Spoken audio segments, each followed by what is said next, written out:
A very good morning to one and all.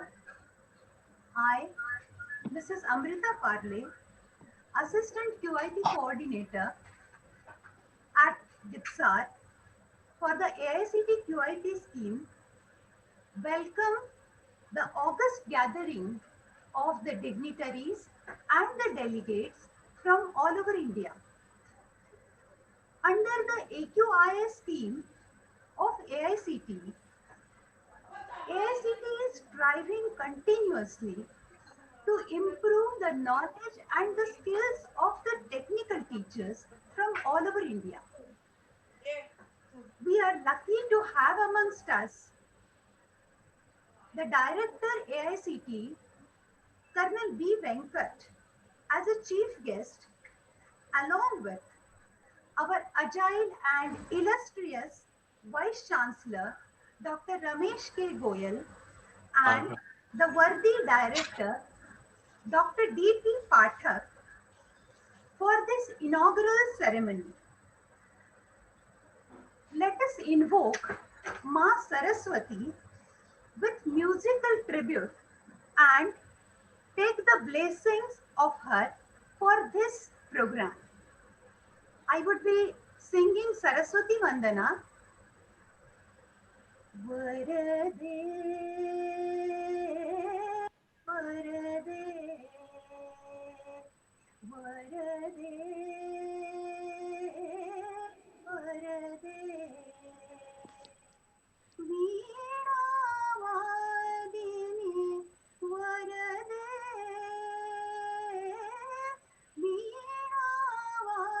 Veena-vadini Varade, Varade.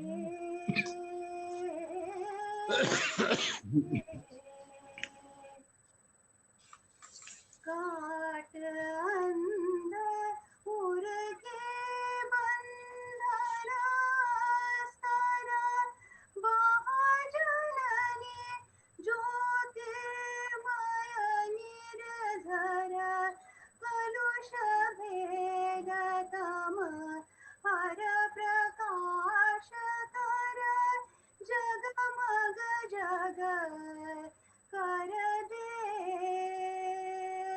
वरदे वरदे वरदे वरदे नवगति नवलय ताल छंद नवगति नवलय ताल छंद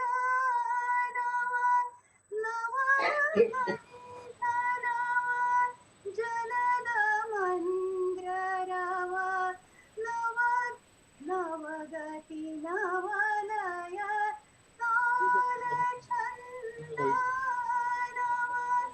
नवल कंठ नव जलद मंद्ररव नव नभ के नव विहग वृंद को नव पल नव स्वर दे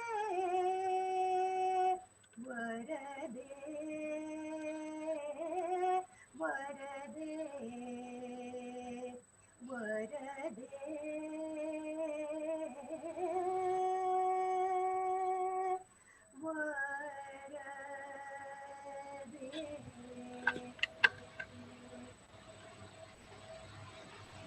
After receiving the blessings from Ma Saraswati, we are going to start the 32nd Quality Improvement Program. DIPSAR has the history of successfully conducting 31 quality improvement programs over past more than 15 years. In this 32nd Quality Improvement Program, we have registered more than 40 delegates, and to the delight of the delegates, we have more than 10 international speakers from United States of America, Australia, New Zealand, as well as United Kingdom. Total, there would be 24 speakers who are spanning over 6 days from 14th of September to 21st September, giving you the feast of knowledge covering wide variety of topics, especially the in silico drug design concept. Now let me request our chief guest, Dr. Venkat, and our amiable Vice Chancellor, Dr. Goyal, to declare the QIP meet open. Colonel Venkat and our Vice Chancellor, please. Ma'am, by all due regards, it's the Vice Chancellor who should be doing this job. I will wholly and solely be along with the Honorable Vice Chancellor. It's his prerogative. It's your modesty. I accept with humility, and we jointly with Dr. Colonel Venkat, we declare this meet open. Absolutely, sir.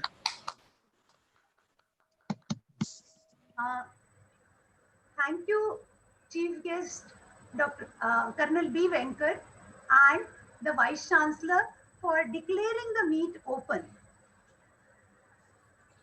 32nd Quality Improvement Program is planned and executed by our team with Dr. Vakode, Dr. Sharad Vakode as a coordinator and me as a co-coordinator.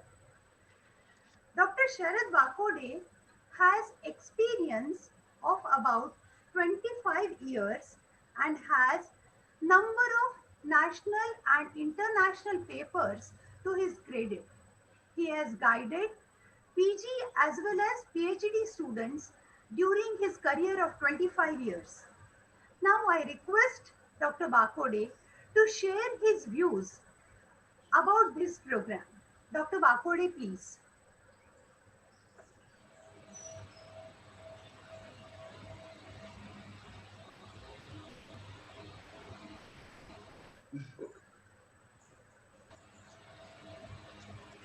Good morning, everyone. Respected Goyal sir, respected Colonel Venkat, Professor D.P. Pathak, Director DIPSAR, Mrs. Amrita Parle, and all the distinguished faculty members, Director DIPSARU, and all the faculty members of DIPSAR, DIPSAR as well as delegates. Okay. Due to some technical reason, I am unable to start my video, but within 5 minutes I will be able to start it, no problem.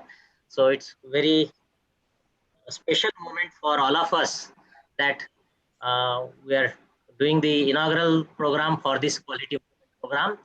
So many delegates have already registered for this program, and we are happy to share that we are having a very good resource persons for this program throughout these 5 to 6 days, and I hope all the delegates will be happy to listen to them and to see the experiences of the distinguished faculty members as well as scientists from abroad as well as India.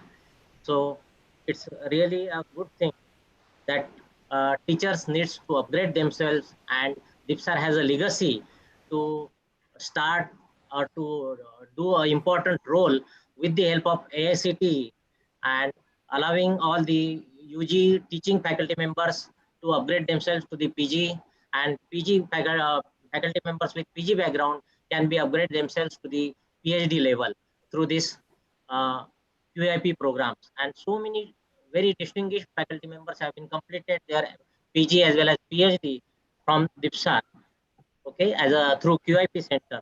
So it is very privileged thing, and we have completed so many quality improvement programs on a regular basis in DIPSAR.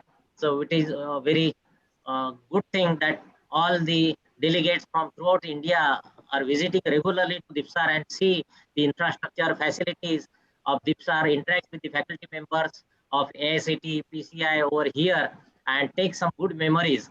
But due to this pandemic, we are unable to come to DIPSAR, and AICT has permitted us to go online for this quality improvement program.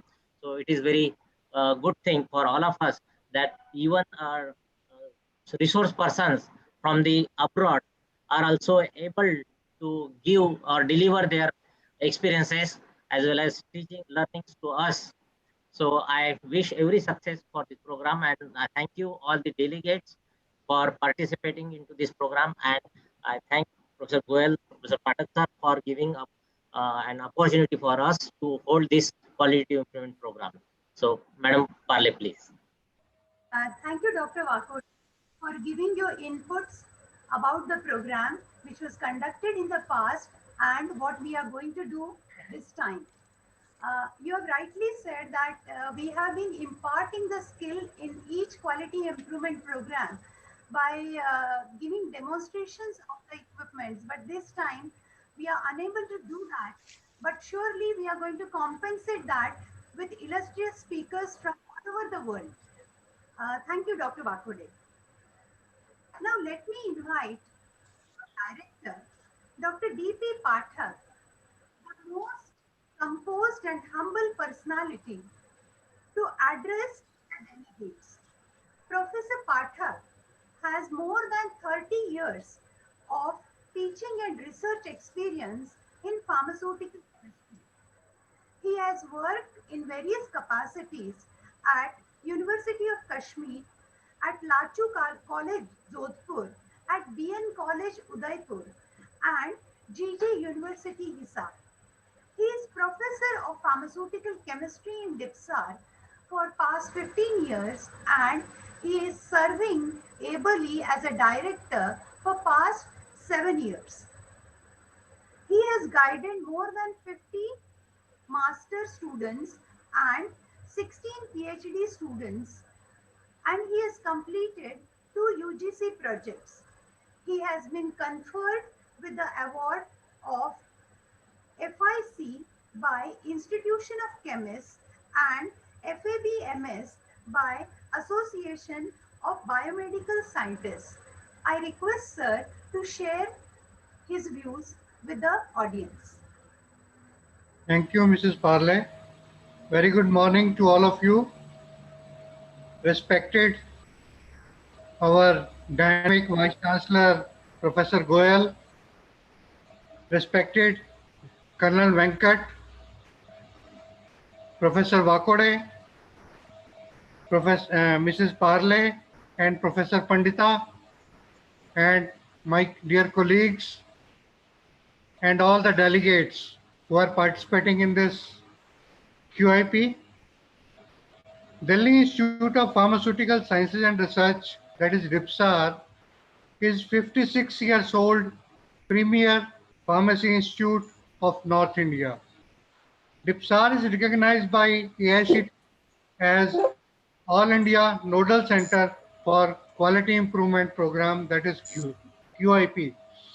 In QIP, short-term programs are organized with an objective to brush up the knowledge of academicians of AICTE approved colleges with new discoveries and technologies of teaching and research in pharmacy. DIPSAR has been organizing QIP courses for almost 2 decades. In short-term program of QIP, starting from today, eminent scientists from academia and industry, from India and abroad, shall deliberate. I am sure the participants shall be benefited by this online short-term program. Thank you. Over to Mrs. Parle. It was wonderful, sir. You appraised the audience with history of DIPSAR and the success of DIPSAR. Thank you for your kind words, sir.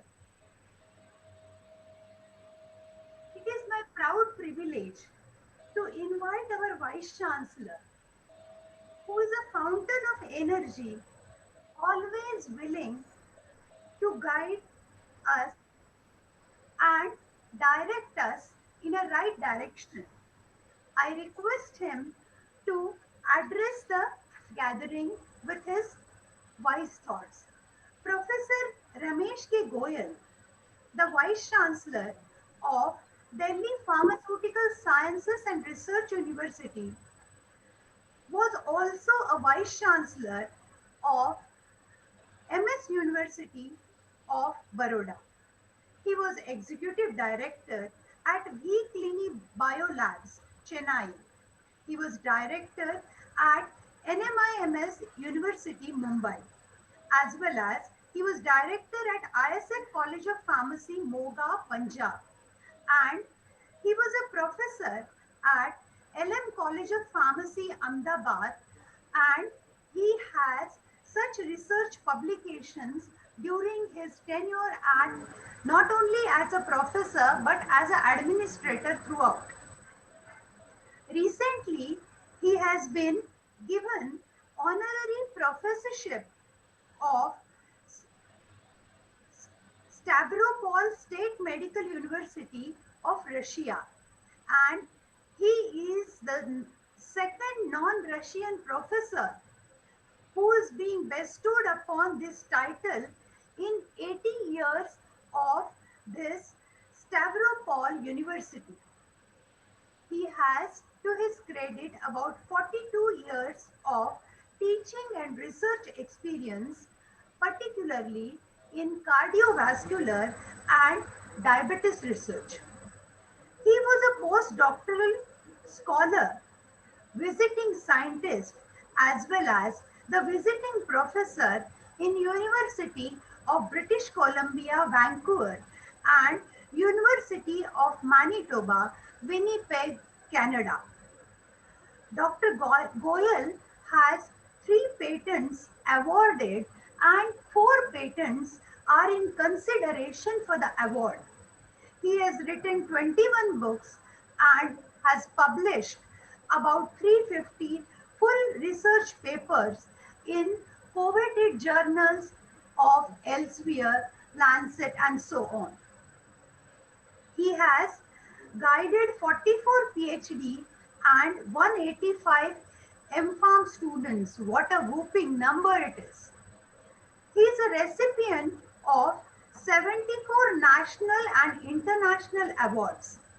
Some of the notable awards include Best Pharmacy Teacher and Best Pharmaceutical Research Scientist Awards from APTI, Lifetime Achievement and Distinguished Leadership Award from International Academy of Cardiovascular Sciences, Canada, and R.J. Wegman Award from Indian Society of Hypertension, Award of Millennium from International College of Nutrition as well. He is the fellow of 8 professional bodies: FIPS, FIACS, FAMS, FIC, FICN, FNASC, FSCH, FIB, SPT. He has been the president of Indian Pharmacological Society, Society of Pharmacovigilance of India, and Indian Society of Hypertension.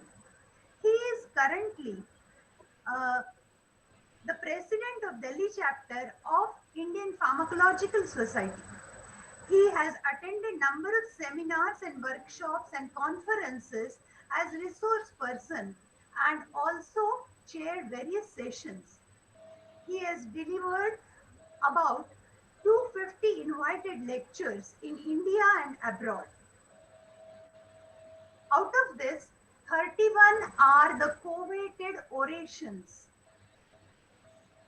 He has worked on anti-diabetic herbal plants and preclinical as well as the clinical studies. He is also served as expert member for Indian Medicinal Plants Review, being published by ICMR. If I go on reading the such a biodata of our Vice Chancellor, it is something we cannot remain beyond becoming amazing achievements of his. Thank you, sir. I welcome you all to address. Thank you, Dr.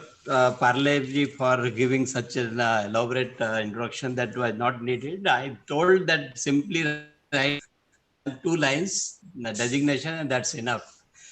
Well, first of all, I would like to compliment Professor Pathak, Professor Parle, all the distinct Professor Bokode, all my faculty members, invited guests, and the chief guest, Colonel V. Venkat ji, for this program. And I must congratulate specifically the team of DIPSAR, who has been doing it for last 15 years, which is again a sort of a record. I think I have yet to check, but it is definitely a record that without break it is going on. Now, today we are passing through a very bad time, that is the COVID. I don't know. There are many things which are getting disturbed, but I always believe that convert the challenges into opportunities and opportunities into, and grab the opportunities and do something different. And by doing different, you become distinguished. That is what is the message which I have been giving for almost like 25 years. Whenever I end my slide, I end with that slide only. So this is what is the thing. As far as the COVID is concerned, yes, the problem is there, but it has given opportunities to have 10 speakers from other countries would not have been possible if there was not a conference like this. So I must thank that we have the speakers from USA, Dr. Andrukar, Dr. The Srivastav, Dr. Santosh, Dr. Umesh, Dr. Sangeeta. There are many, and from Australia also. What is important about this program is that it is a mix of something which is rather a need of the QIP, which was a limitation at times because speakers don't agree to come, or it's very difficult to find the speakers. Now this QIP is more focused on the chemistry part. That's what I can say.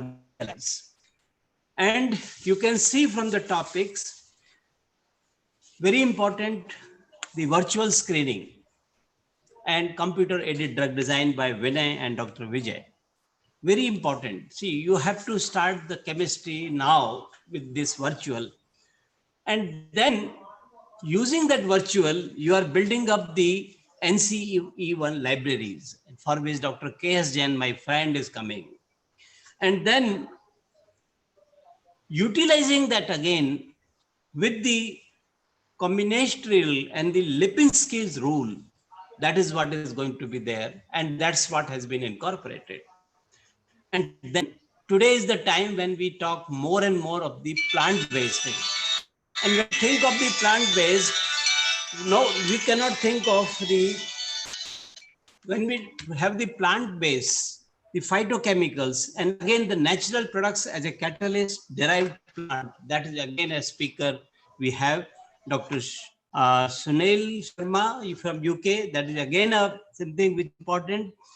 And then when we are thinking of the Schrodinger's and many others, the very important is the biomolecules using molecular dynamics. See, this is what the whole sequence, the upgradation of the knowledge, starting with the age old to begin with the virtual screening or CADD, narrowing down to NCE's libraries, to combinatorial chemistries, to the natural phytofunctional, and then molecular. That is what is important. And latest being the mirror image of the molecules by Valley-Appen, you are going to hear. So very full bunch. I mean, you cannot have a better program than this, which encompasses everything. And then even highly specialized endothelial based targeting. This is one thing. Now it is a quality improvement program for teachers. So just the technical part is not enough. we have to have some generalization. And that generalized thing has come. It is going to be with Colonel Venkat, who is going to speak on various AICT programs, because a teacher can grow only if he is supported by the research grants. University is going to do that. It is going on. Whatever is required, we do it. But having something from the UGC, something from DST and other funding agencies, that is what is the credit, and that's what is required. And then we are going to have the quality part also, which is, see, we may produce anything, but unless we have commercialization, nothing will work. That is not, I mean, that should not be. Now with the innovation, incubation, all these things coming in, all the teachers have to go for the commercialization part also. And that's what is going to happen with the marketing by Sushil Gulati, which are going to do that. So what I'm trying to say is that, and then research writing by Vandana Patrawale, who herself has done commercialization of the stents from the eyes. So that is done. And then we are the pharmacy. Pharmacy means regulation also. And so regulatory part is important. And one of the speakers, Dr. Sanjay, is going to speak on whether the degradable products are important. How important are they? It's none of the subject of any quality assurance or the, I mean, it is not simply the quality assurance or the pharmaceutics. The chemistry of the degraded products is equally important. And Indian Pharmacopoeia Commission does that. So that is what is required to be done. So overall, if I see this program, it is beautifully, because there are so many good speakers, encompass almost every latest part of chemistry. That's what I can see. And I'm sure that those who are participants, they will definitely gain a lot. See, you may go on reading or you can do it, but if you attend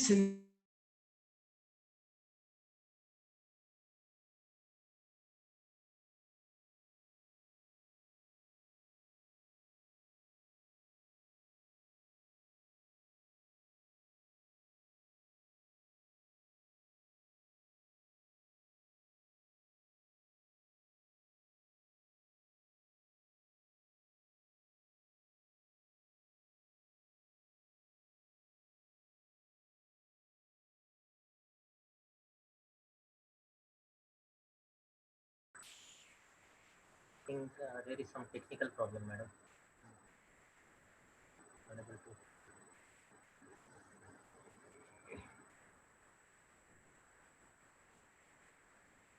Hello, I'm sorry it got disconnected, it seems.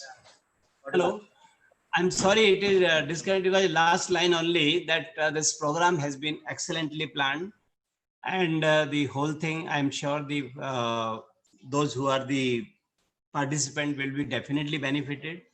And that is what is the purpose of the true QIP, that it encompasses the base, the list, and that has been very well done.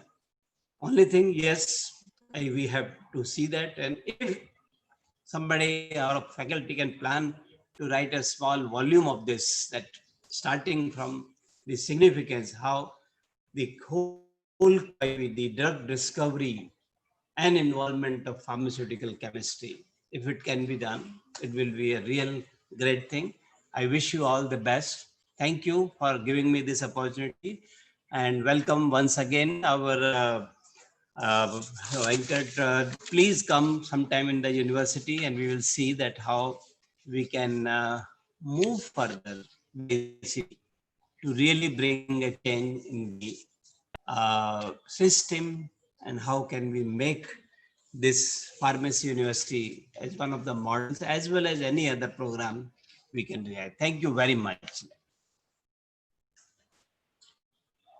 Thank you, sir, for your words of Thank you wisdom. very much. Thank you, sir. Thank you, sir, for your words of wisdom. you have rightly said and you have guided us with the motto that convert the stopping stones into stepping stones. And during this COVID era, you motivated all the faculty so much that everybody has come up with the projects, with the research papers and publications. And today we are with the quality improvement program, online quality improvement program, because of the constant motivation from you. Thank you, sir. At the outset, let me thank the most coveted chief guest, Colonel B. Venkat, for sparing his valuable time, and I request him to enthrall the audience with various AICTE schemes. Before he proceeds with it, let me tell you all, he is a rare combination. He is an army officer with 30 years of experience. He has a background in mechanical engineering, and from army he is on deputation to the AICT as director, taking care of this AQIS scheme, where he distributes the grants, releases the grants for conducting the short-term quality improvement programs, as well as the PhD admissions for the teachers from all over India. And he is constantly striving for the upliftment of the teaching fraternity from all technical colleges. Welcome, Dr. Welcome our chief guest, B. Venkat sir. I request you to address the audience.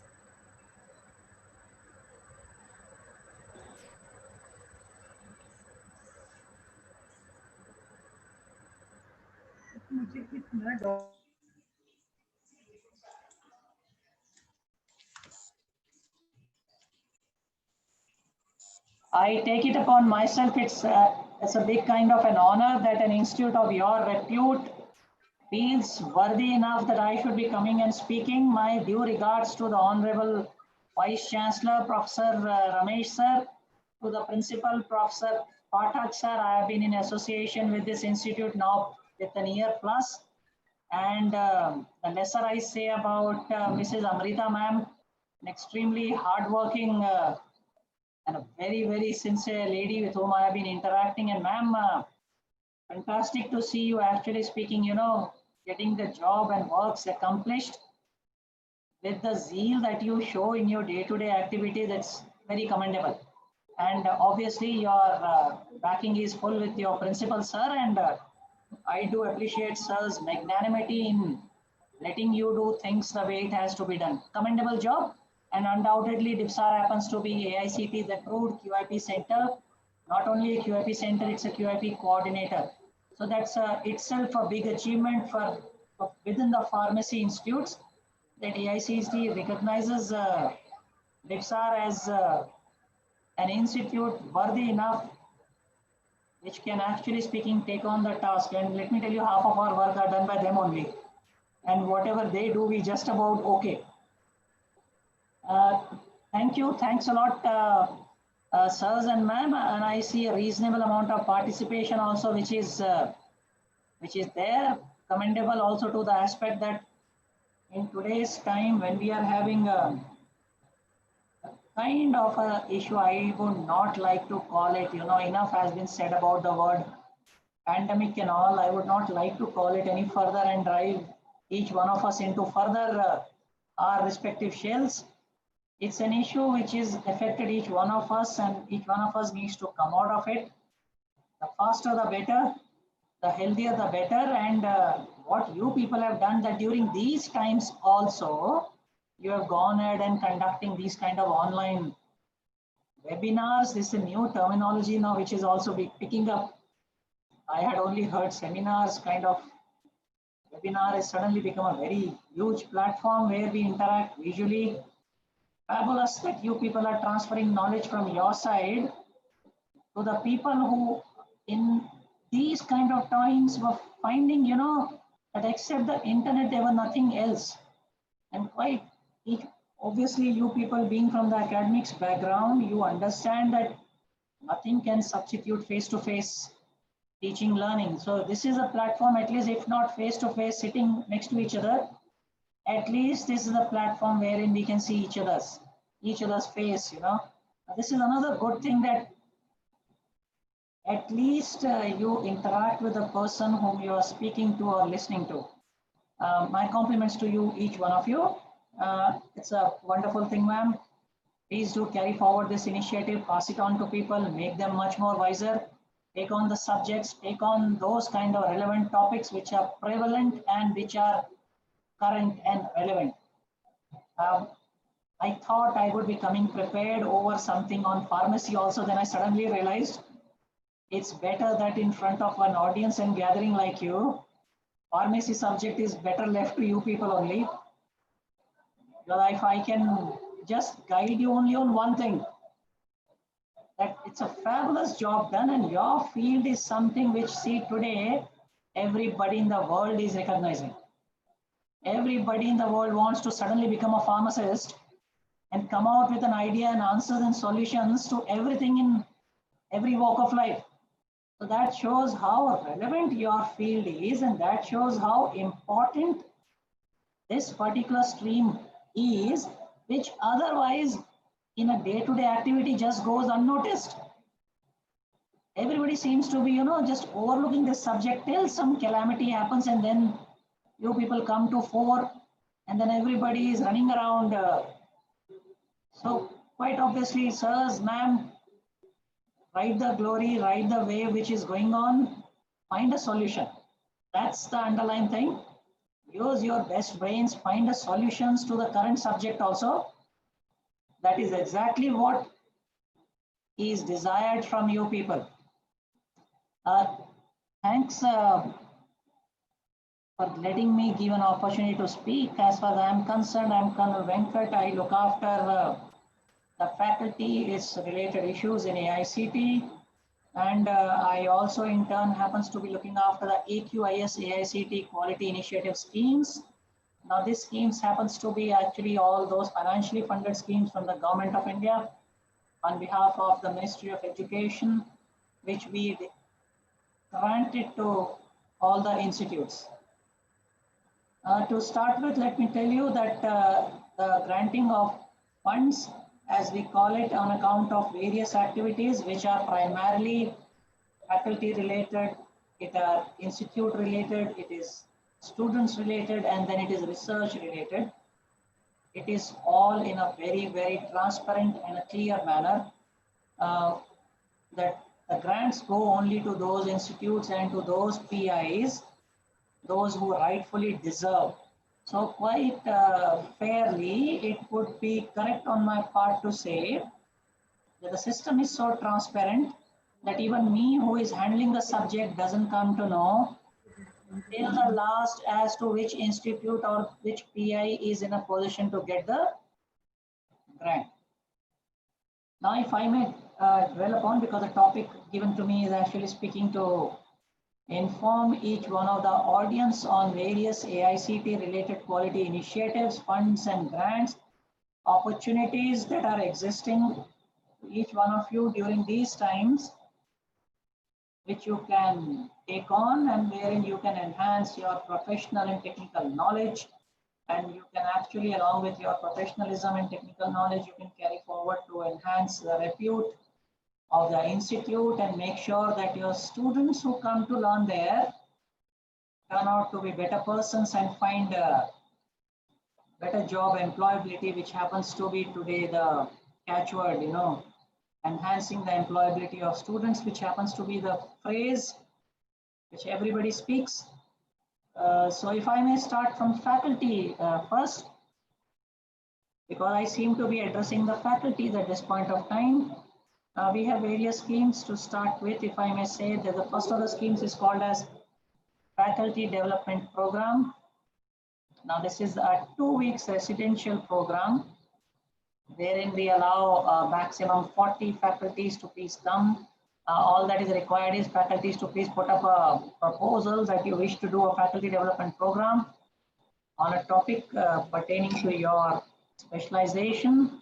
And when we, generally speaking, see the proposals, the catchword in the proposals or the beta word, or you may call it the phrase, which entails your proposal to get qualified vis-a-vis the others do not, because this is a major complaint people have, that why my proposal doesn't get qualified, is it should be current, relevant, and connected to the society.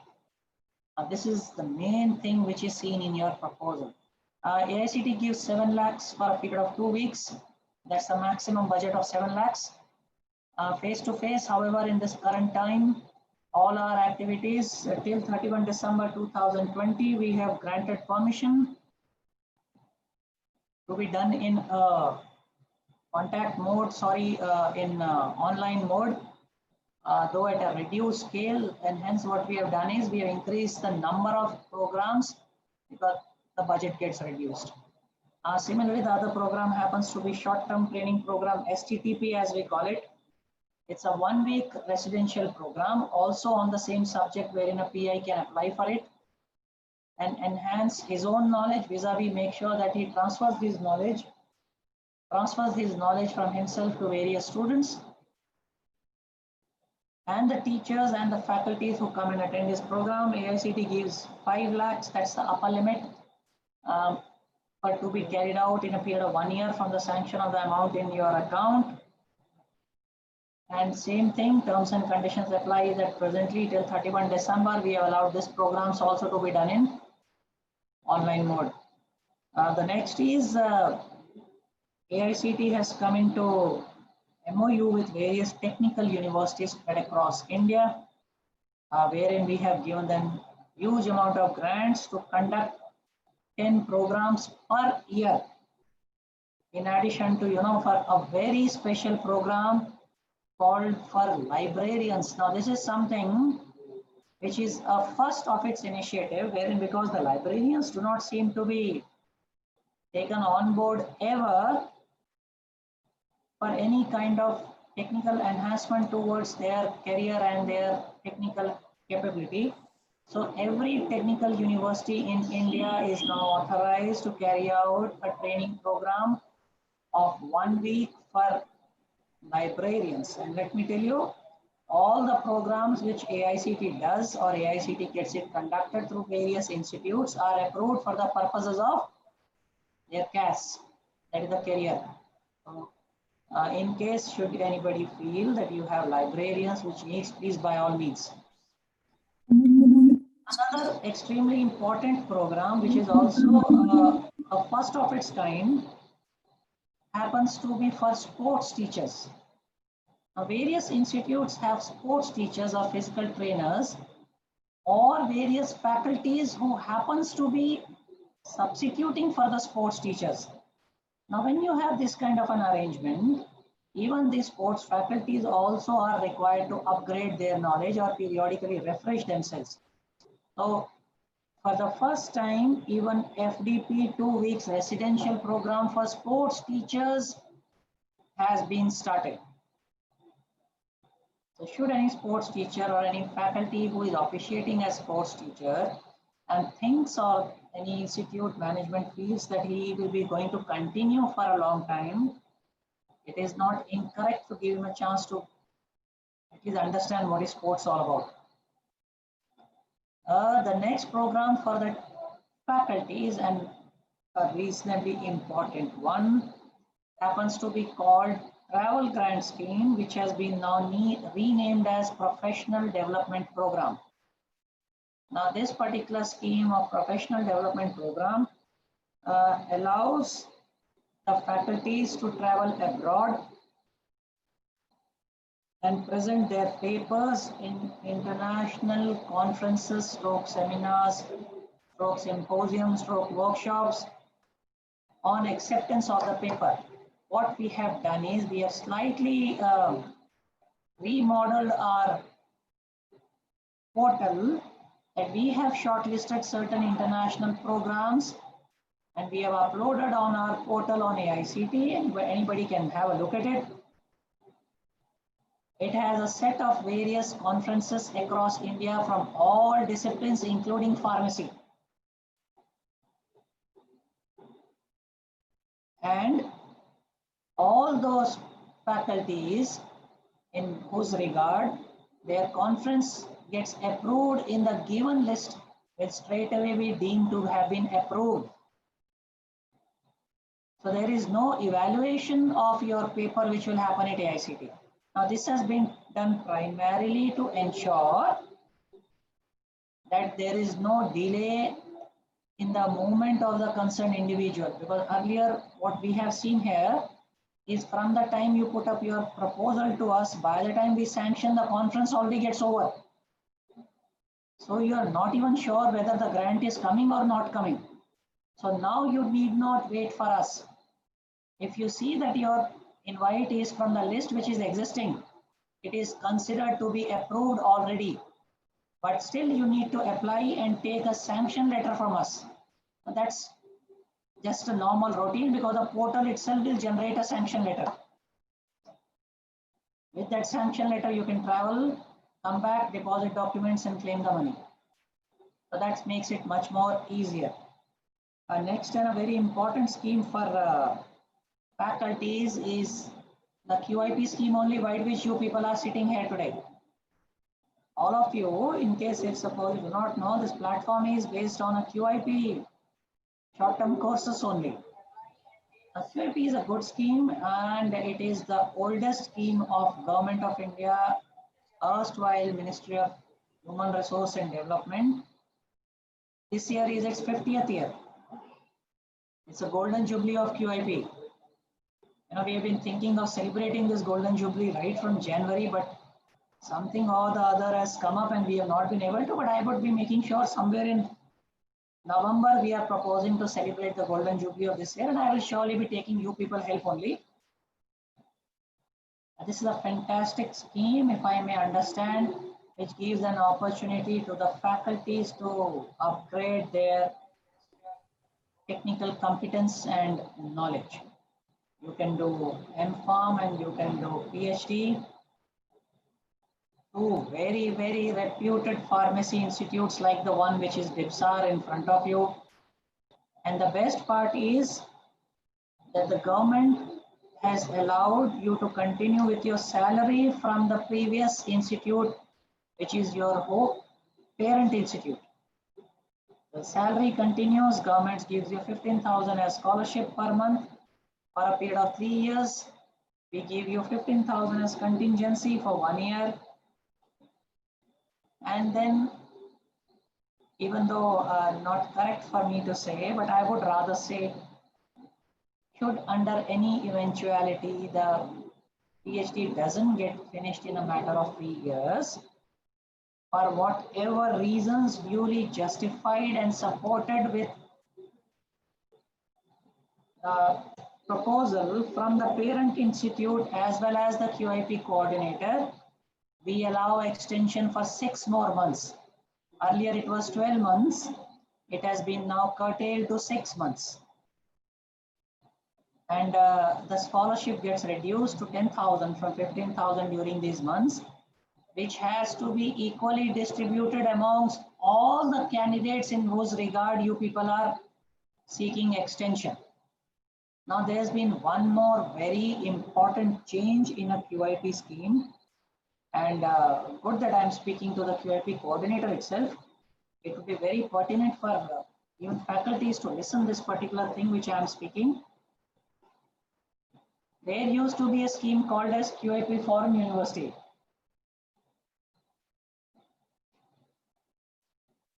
And that scheme has now since been discontinued.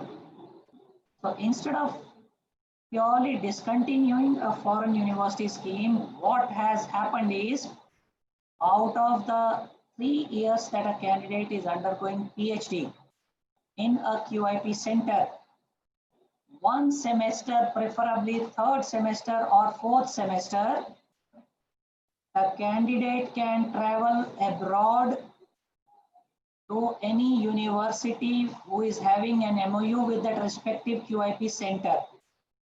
So out of 6 semesters, 1 semester the candidate can travel abroad. AICT will give further 3 lakh rupees to support this candidate's travel and his stay and his accommodation. And during this period also his scholarship continues. So he doesn't miss out on the scholarship. 3 lakh rupees which is being given is purely for the purposes of his travel and stay.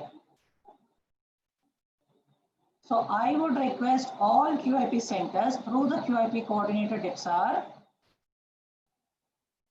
to please inform us about your MOUs with various foreign universities and explore the possibilities of sending your candidates, QIP scholars abroad, preferably in 3rd or 4th semester.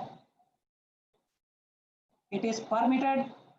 It has been uploaded on the AICT portal. You people can download it. And should any candidature for going abroad gets approved, because it has to, you have to inform us, I will approve it. You are also authorized to take another 3 lakh rupees. It's a very good thing in my wisdom and in my understanding. Please spread this, and let's enhance QIP scheme as one of the most important schemes of AICT. And let me assure you that the day faculty starts going abroad out of QIP, the word will spread and automatically this scheme will gain that much more prominence. Not to say that today it's not prominent. It's a way just to make sure that people understand the importance of this and come forward to participate more and more, because there are certain QIP centers where I see enrollment to be reasonably less. Our next extremely important scheme happens to be RPS, or Research Promotion Scheme. Now, Research Promotion Scheme has many variants. AICT gives 25 lakhs, that is the maximum upper limit, on carrying out research to all those PIs. Preferably, I would again use the word preferably, in the evaluation, huge weightage is given to a PI who is already a PhD qualified. That's how, sometimes you feel that my proposal is getting rejected. Anybody who is a PhD candidate obviously has to be given a fair chance as compared to a non-PhD, because his research activity will be that much more better. RPS is a 3-year scheme in which we allow you to procure equipment, and certain portion which used to be earlier in the ratio 85% to 15%, wherein 85% was supposed to be the non-recurring grant, that is for procuring equipment, and 15% was the recurring grant, has since been amended. Now 75% is non-recurring and 25% is your recurring. Now, why the recurring grant expenditure has been increased? Because it was felt through very series of feedbacks which have come that the PI, in addition to equipment, also needs to attend various seminar, conference, travel, and understand the subjects rather than just sitting at his institute. So this money is given for this purpose, that he himself delivers talk and he himself goes and attends certain important conferences, but within India, not to travel abroad. An RPS variant applicable to your institute, I would say, because I am addressing pharmacy faculties, is RPS rural. All those pharmacy institutes which feel that they are in rural area can apply separately in a scheme called as RPS rural.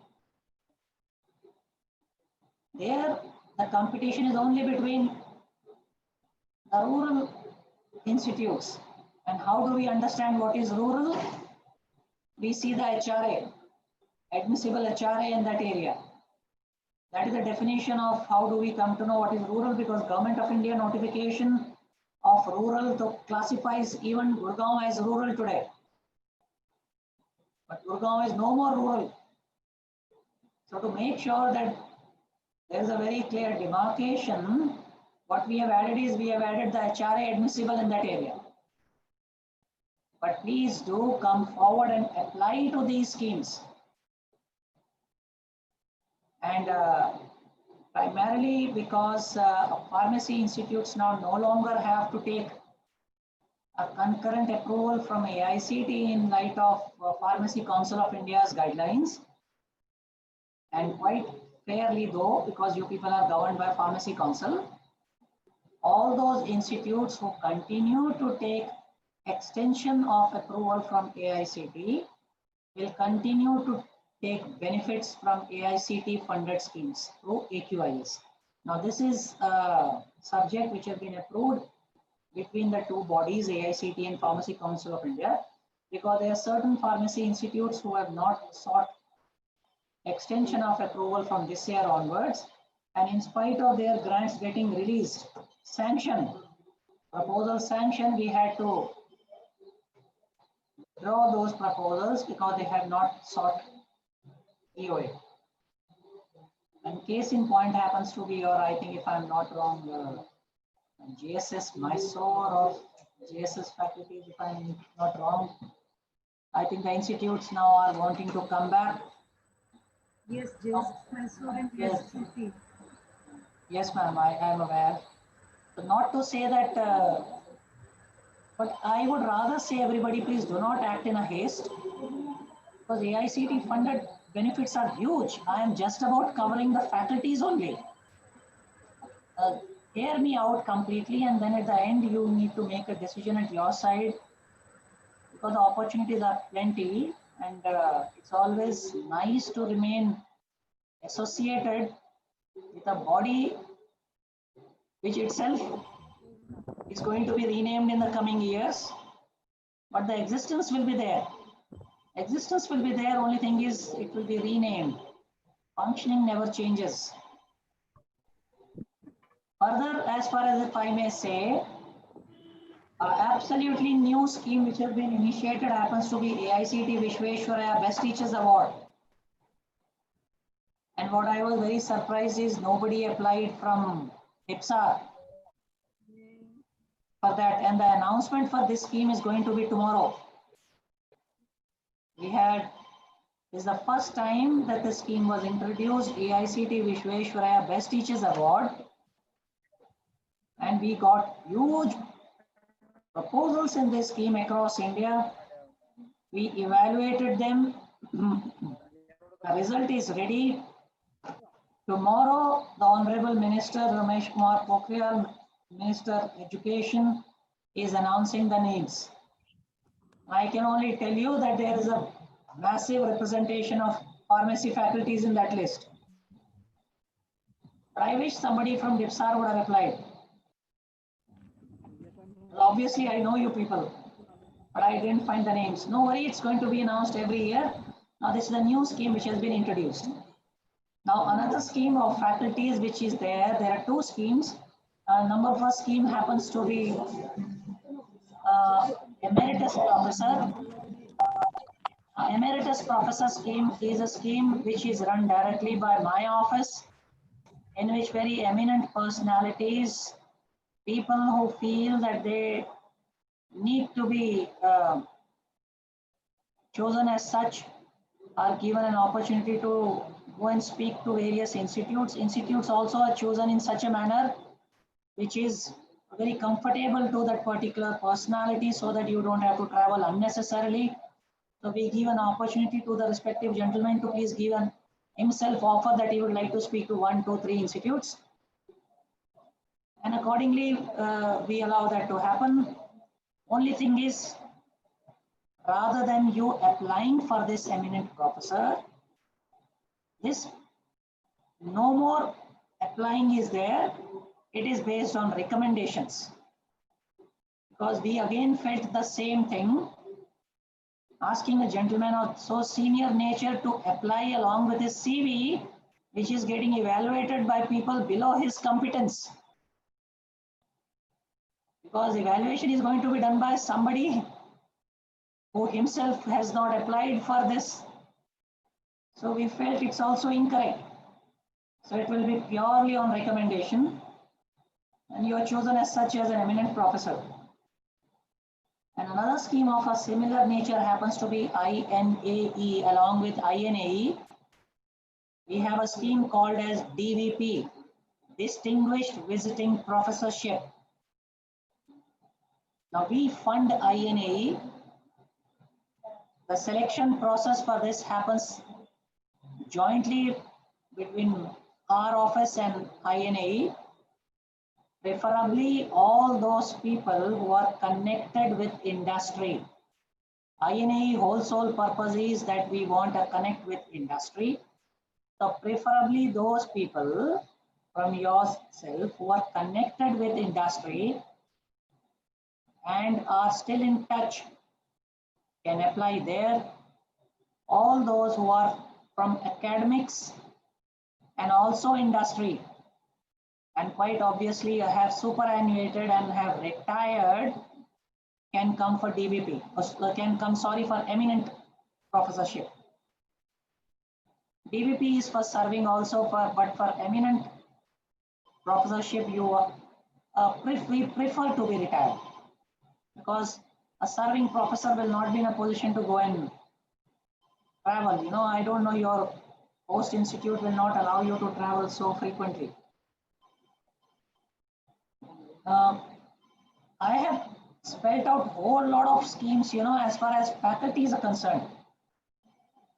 If something is missed out, because I'm speaking absolutely verbatim, if something is missed out from my side, I will come back again on the same subject, but in the meantime, I'll shift to the institutes as to how we benefit institutes.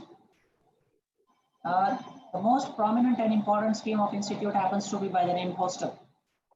We give 3 crore rupees for the hostel scheme. Only thing that we require is that your hostel should be having 150 SC/ST candidates who are there for the last 3 years. That's all about that we require.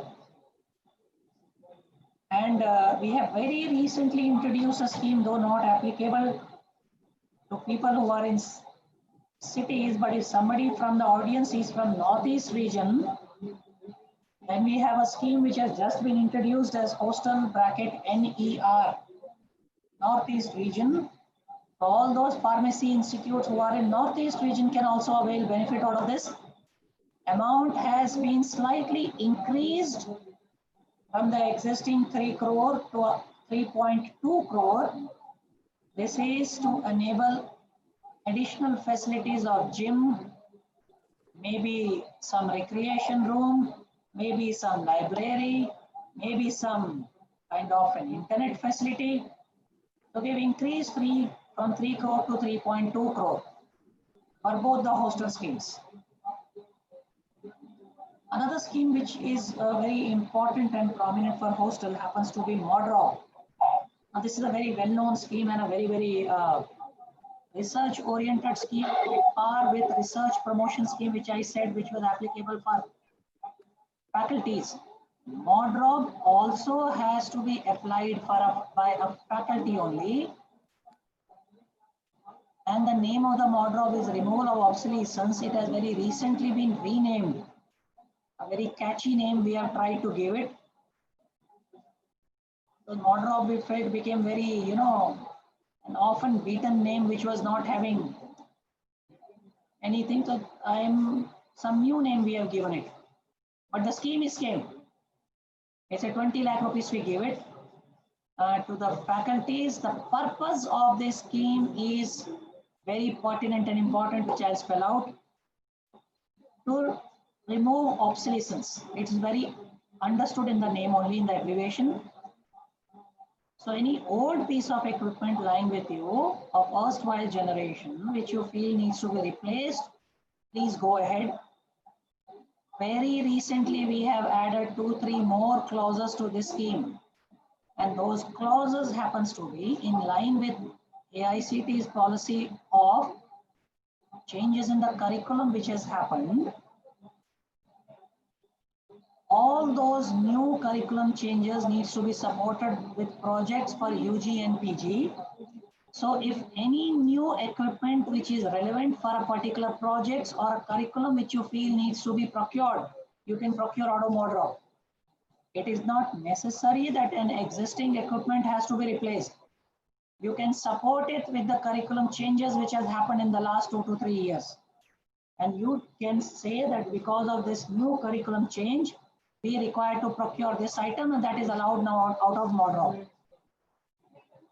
As I said, RPS has a variant of RPS rural. Even ModRob has a variant of ModRob rural.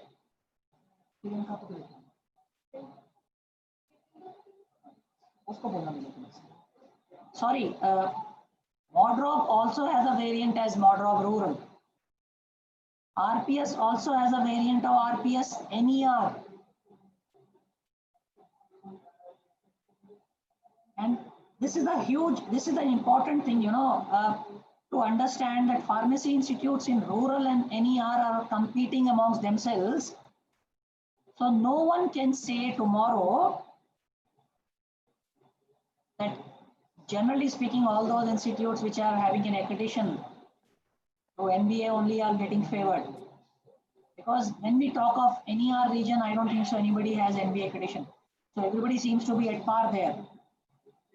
And when I receive an application from NER region, we grant it. We generally do not hold it. So anybody is listening, please apply. Another important scheme which comes in case of an institute happens to be a conference scheme. A grant for organizing conference, which we call it GOC. Now this scheme is also very relevant and pertinent because you can hold conferences in your own institute with support from AICT. AICT gives 5 lakhs for these kind of conferences. In case if the conference happens to be of an international nature, all the more better, because should there be an international participation, as per the scheme document, the entitlement happens to be little more. If it's a national level conference, then little less, but still you people get it. AICT gives 5, we are expecting you to generate 5 from your side, generate 5 from sponsorship, total of 15. And accordingly, this scheme is being propagated. A new scheme which is going to be launched tomorrow by the Honorable Minister is going by the name Spices. Again, a very catchy name we are giving it, but it's actually nothing but to promote the culture of innovation, technical, to drive the students into making something which in your and my time, there used to be some clubs in institutes, or we used to call it hobby culture or club. So AICT is calling by the name Spices, wherein you people can promote students to get into this subject, and AICT is supporting it. We are launching this scheme to start with tomorrow. Again with INAE, we have a scheme called as INAE Travel Grant. Now this INAE Travel Grant scheme, as compared to what was Travel Grant scheme I spoke earlier, which was applicable for faculties, this is applicable for students. That's the only difference, that was applicable for faculties, this is applicable for students. And a very important scheme, which is very running scheme, happens to be eShod Sindhu, ESS, or we call it. By this scheme, various journals and magazines are allowed to be taken, and if I am not wrong, we have through these schemes journals and platforms which we give to the institute so that institutes can log in on based on the payment given by AICT, and you people do not have to pay any money applicable to your institute. I think we have a Bentham Pharma, which we subscribe on behalf of various institutes. So if any institutes wants to subscribe to Bentham Pharma, please do not do it from your budget approach AICTE. Without any evaluation, we just give it. There is no evaluation in this scheme. This scheme is purely based on your requirement. So I would rather recommend every pharmacy institute which is running, please come to us, because there doesn't seem to be much pharmacy institutes which are taking Bentham Pharma from us. Then if I shift my focus to now students, we have many schemes to start with. Let us say we have a scheme called as Pragati Saksham. These schemes are basically for girl child. As the name suggests, Pragati, earlier we used to give 2000 to degree and diploma students. Now the scheme has been increased to 5,000 students in degree and diploma. We give to the tune of 50,000 per year. Earlier 50,000 was divided into 30,000 and 20,000, which tuition fees as 30 and 20 was given for as additional. Now the complete 50,000 has been given as additional. That's a difference, so that there is no distinguish between a state scholarship and this scholarship. This is going by the name of a scholarship to girl child whose father's annual income happens to be less than 8 lakhs. I would request each one of you to please promote this scheme and let every girl child who is into diploma and degree avail this scheme. It has increased now from 2,000 to 5,000. 5,000 students in diploma and degree each, totaling 10,000 can avail this scheme.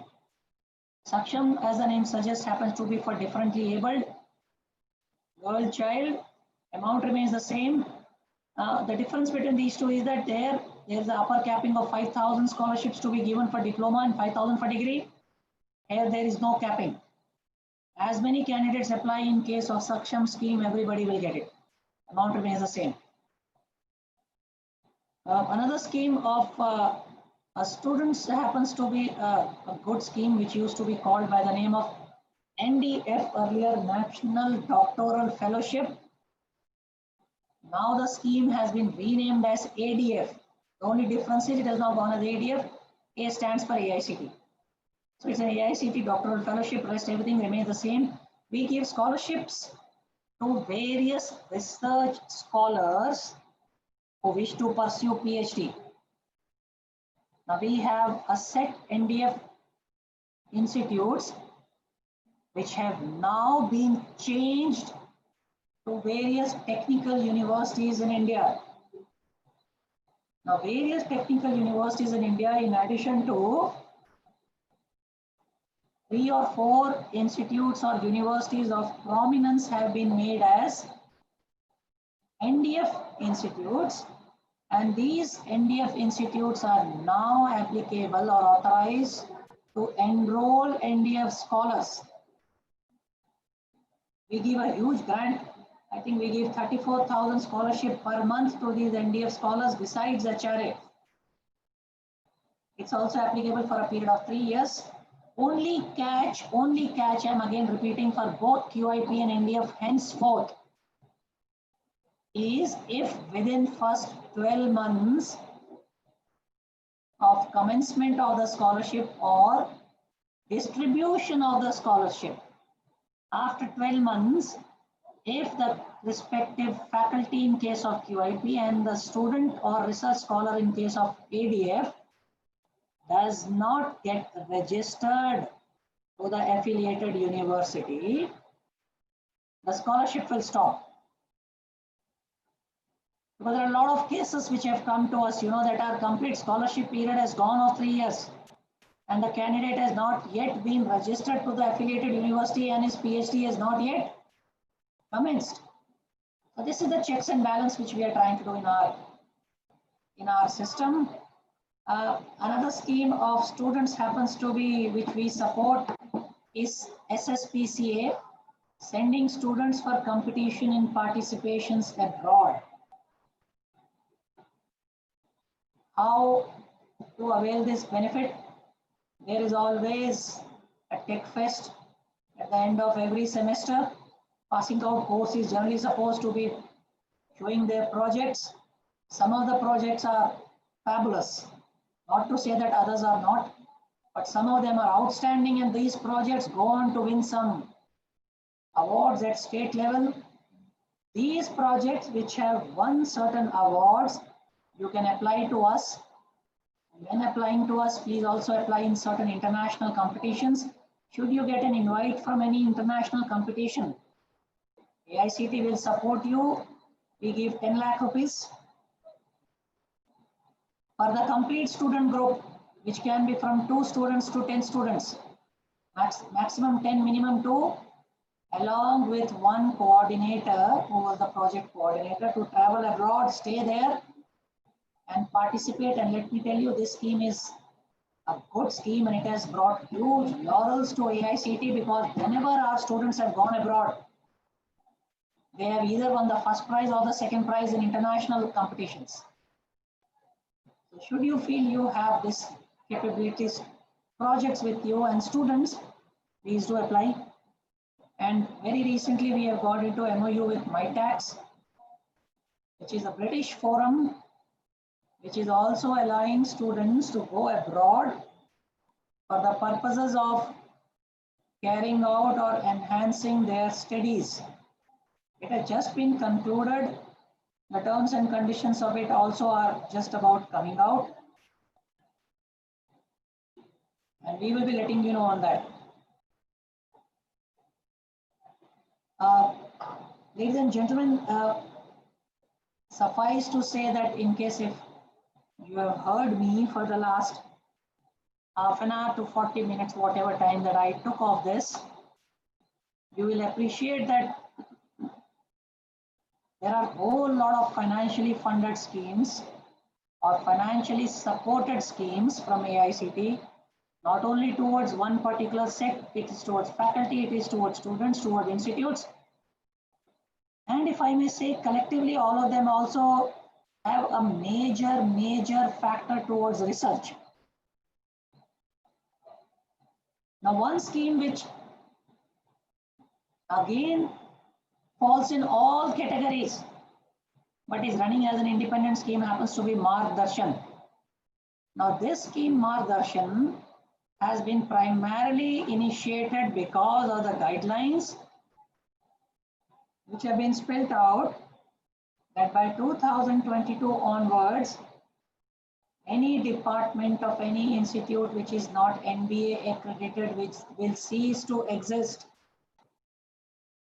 Now, this is a very strong statement in itself, because repercussions of this everybody needs to understand. So rather than saying what are going to be repercussions, we personally feel that each one of us should be joining hands, moving together to get ourselves MBA accredited. So AICT has brought out this scheme of Margdarshan, wherein it has two components. One is an institute, and other are the faculties. The institute is called as a Margdarshan Institute, or the institute which is capable to provide guidance, that is the Mentor Institute. All other institutes in and around this, that is within the 50 kilometer or 100 kilometer radius, who feel that they are on the cusp or they are on the border of getting NBA accreditation, can apply through this scheme for becoming mentee institutes. So we will connect you to this Mentor Institute. There is nothing absolutely which you people have to do. You just need to apply. We will connect you to this Mentor Institute, and then the responsibility of making sure that all activities towards MBA accreditation, that is the 9-point agenda, is taken care of by the Margdarshan Institute, that is the Mentor Institute. All that we support the Mentor Institute is that we give 50 lakhs to Mentor Institute. So in case some of your institute feels he is capable to become a Mentor Institute, please apply. Some of you feel that you are capable of becoming a mentee and you need to get NBA accreditation. Please apply for that. We also support Mentor Institute in addition to finance by another set of people called as Mardarshaks. Now these Mardarshaks are those retired eminent personalities who have a basic knowledge or awareness of accreditation, or who in their tenure were responsible for getting accreditation done to their respective departments. So they can apply as Mardarshaks in this scheme. We will then connect you to the nearest Mardarshan Institute. That Mardarshan Institute in turn will connect you to various mentee institutes. Now this is a very big kind of a spider web kind of thing which has been made here. And very easily it has been made by the help of a portal. It's not at all difficult. When I'm speaking, it might look like it's extremely difficult. It's not so today. And how does it help? It helps everybody. It helps the institute to become a mark, come to NBA level. It helps the existing mentor institute, which is already NBA accredited, to transfer knowledge and become an institute of prominence. It helps the retired faculties to share their wisdom and knowledge and being given a tag of AICT approved Mardarshak. Let me tell you, we hardly have only 231 Mardarshaks till now all across India. And we are looking for people who can be given the tag of being a Mardarshak.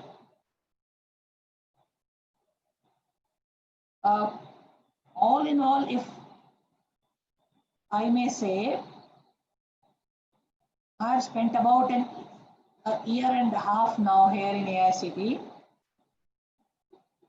Though not from academics background at all. When I joined, I didn't even know the full form of AICT. Quite understandably, in our army culture, this AICT was suddenly absolutely something like a... But in this time, I have absolutely understood everything, and today with authority, I can speak.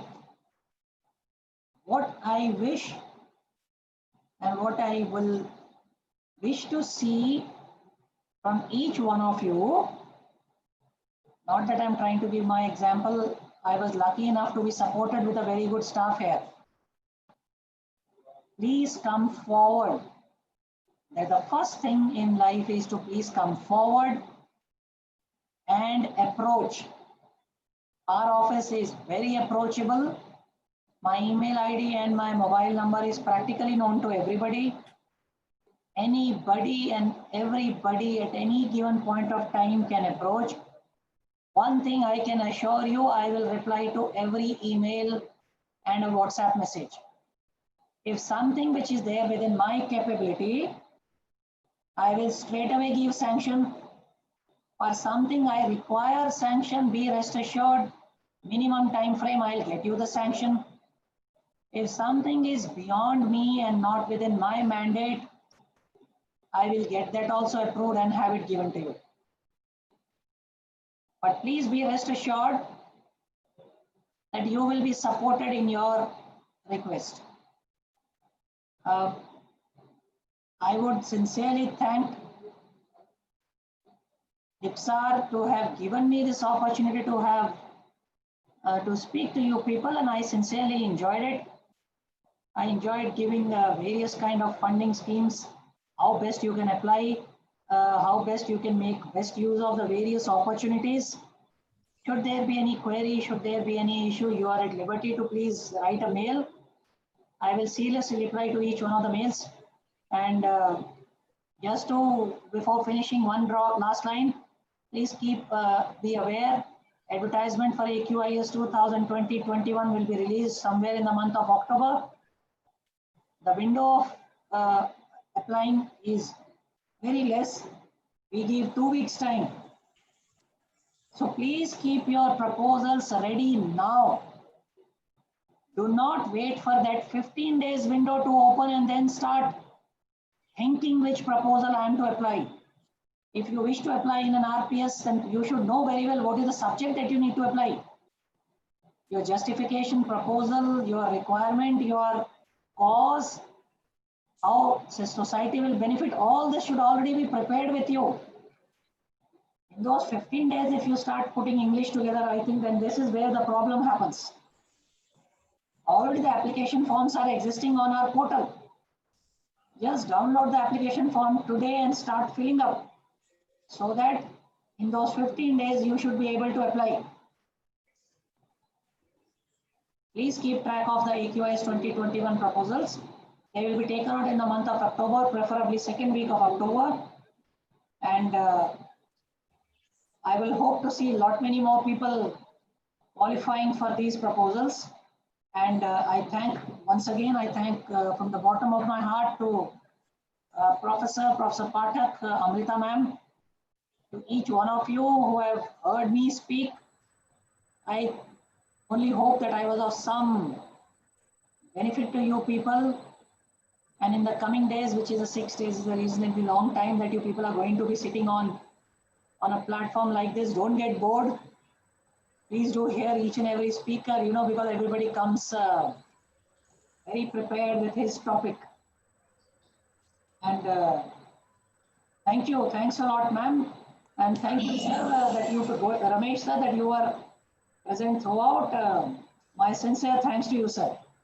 Thank you. Thank you, sir. And Amrita, ma'am, thanks a lot, ma'am. I will go a little out of protocol. Please allow me. See, recently we conducted the quality, the staff development program. It was a staff induction program. We inducted almost like 20 new faculty. So every time whenever there is induction, we also hold this. And one of the topic was the various AICT schemes also. And it was given by one of our faculty. And today I am really happy to see that everybody is benefited by it. In fact, in MS University, when I was interviewing the teachers, I mean, for the selection of the selection committee, I found that many teachers are not even aware of these schemes. So I took a class of almost 500 faculty were there at that time of MS University only. And they were known about this. And now the university is ranking very high. I am sure, I assure you that our faculty member will do that. And the message goes all across the country through 30 participants, I think, which are there from out of Delhi also. So Dr. Venkat, I really admire your passion and the way in which you have given. Thank you very much on my side also. Over to you, Amrita. Sorry about this. Thank you, sir. It was a pleasure listening to various AICT schemes, sir. Colonel Venkat, you have really done justice to the topic, and all the teaching fraternity who is listening to you must be motivated for applying to upcoming AQIS, and surely they will start preparing the projects. And not only that, you appraise them with all the different scholarships for their students also. So AICT is really doing a wonderful, fabulous job for whole of the education system. And even the Innovation Foundation has come up with more schemes for the students. So it is something, creditable that you all are working, tirelessly to bring out the dreams of the people. So thank you very much for sparing your valuable time and appraising us with the schemes. Thank you, ma'am. I really appreciate that you are always available for the consultation, and it was really wonderful working with you over past 1.5 years. Thank you so much. Great association to continue also, ma'am. Yeah, sure, sir. Why not? Thank you, ma'am. Thank you. Thanks a lot. Thank you. One more suggestion only from our side, if Colonel Venkat is there. Carry on, madam, please. Yes, sir. Only suggestion was that you have suggested that you are modifying the ModRof's scope. So in this present scenario, most of the things are going online. So if some part of the ModRof is given to the IT infrastructure, laptops, desktops type of things, which is difficult for any private organization or in government organization also. Sometimes it becomes difficult because of the official procedures. So it will be better if we include this infrastructure for online processes. Valid point, sir. Very valid point. Because it is being implemented, I will include this. Point taken, sir. Right, right. Great suggestion. I'm just, it is a normal practice that we honor the speaker with a bouquet of flowers and a memento and a certificate, and we take pleasure in honoring. But in today's context, we are just going to display the certificate which is to be sent to the speaker. So your certificate is there. We will send it you by mail, sir. Please, ma'am, most welcome. Thank you, and I'll surely keep it with me. Yeah. Thank you, sir. Thank you. I know you don't need it, but it is our honor to give you. No, ma'am. Please, I will keep it with me. Yeah, sure, sir. Thank you so much. Thanks a lot, ma'am. Thank you, ma'am. Right. Now, moving ahead, let us see a small video of our next speaker. The video itself will tell many things about the speaker, and then I'll introduce Dr. Harikrishna Maram, our next speaker.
So the small video which was played for our next speaker speaks a lot about him, how popular he is all over the world, and name a dignitary, and with him he is there. From our Abdul Kalam, ex-president, our Narendra Modi ji, present Prime Minister, and all other dignitaries.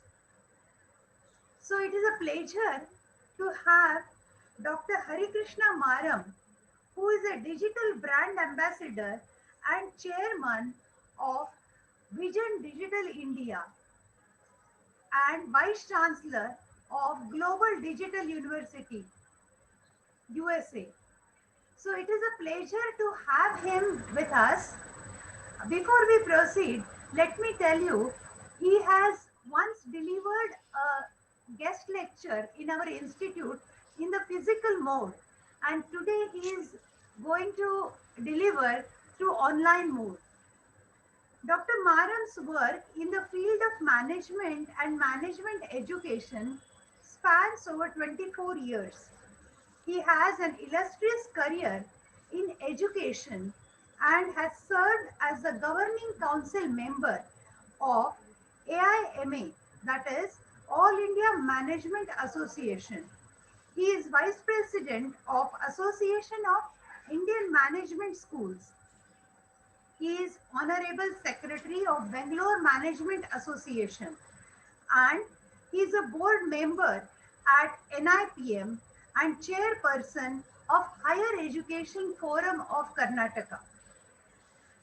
Besides being an excellent academician and educationist, Dr. Maram is involved with a large number of corporate social responsibility activities.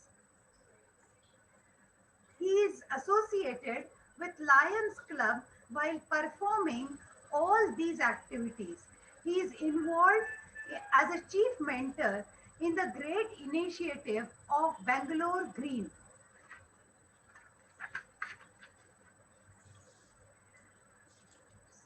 He was awarded as Education Evangelist of India Award, Lions International President's Medal, Karmavir Chakra Award, Medal of Honor from CIAS Global and the Education, 50 Most Admired Global Indian Award from Passion Vista Magazine, Sanfo High Appreciation Award from Sri Lanka, International Leadership Innovations Excellence Award from Indo-Sri Lanka Economic Summit, Shiksha Ratan Award from Institute of Economic Studies, International Icon Award from International Economic Summit, Thailand, Global CIO Award by Global CIO Forum, and many, many more.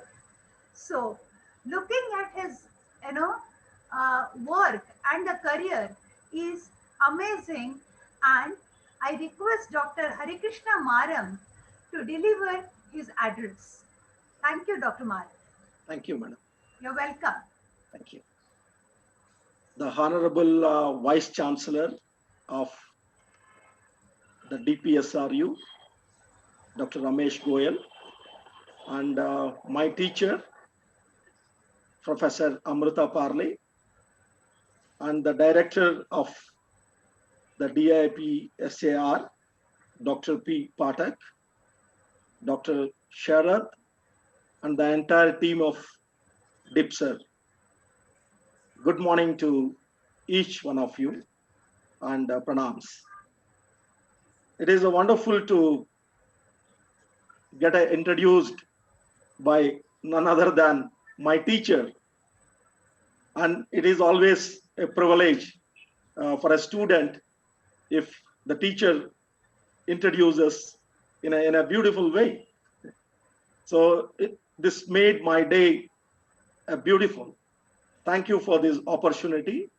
And I had a wonderful opportunity to visit physically the DIPSAR a couple of years back and interact with all your faculty and student. That was most memorable day in my life. So, and again, I'm coming back after a couple of years of gap to be part of this wonderful initiative of DIPSAR, bringing the global speakers to talk on the quality improvement. And this cell is headed by none other than my teacher, Professor Amrita Parle. So today, I think the pandemic, the COVID pandemic, brought all of us digitally here. And just now we had a wonderful talk by Colonel Venkat, Director of AICTU, regarding different schemes which AICTU supporting all the institutions across India.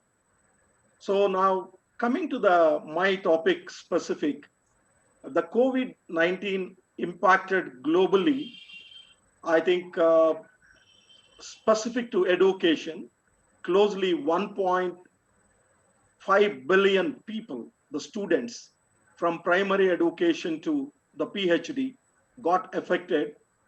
That means they are unable to attend the regular classes which are happening in a classroom.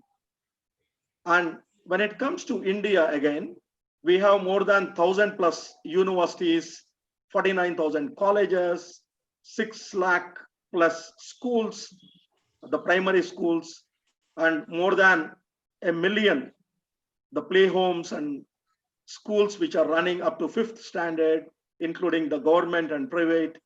So all entire thing is the complete shutdown mode. Today, we are unable to utilize the resources what we built because most of the institutions, not only in India, across the world, were concentrated more on developing the infrastructure of the campus.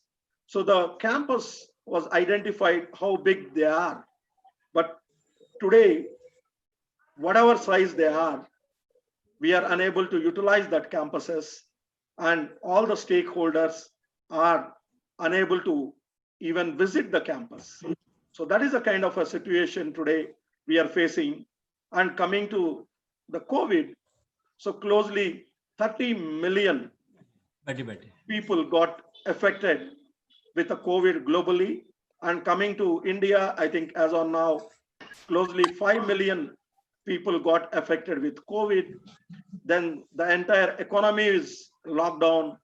So the entire the business is in a lockdown mode. But the role of pharmacist, the role of pharmacy professional in the fighting of this COVID pandemic is really a remarkable job. So I would like to take this opportunity to appreciate each one of you to be part of the pharmacy profession, that your role is very critical today. And the pharmacy is become a global player in healthcare system of the world. So why I'm telling this, the word is today, the medicines which are required to fight the COVID-19, the disease, medicines like chloroquine, the antivirals, all majority, 80% is manufactured and exported from India to more than 150 countries in the world. And today the most advanced countries like US, Europe, they are all depending on the medicines which are manufactured by India.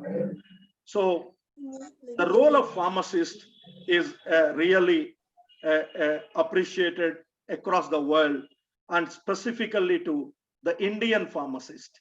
So I appreciate and I congratulate each one of us for making this possible. So the coming to the technology now, that is my topic for the day. So how the technology can able to improve the quality.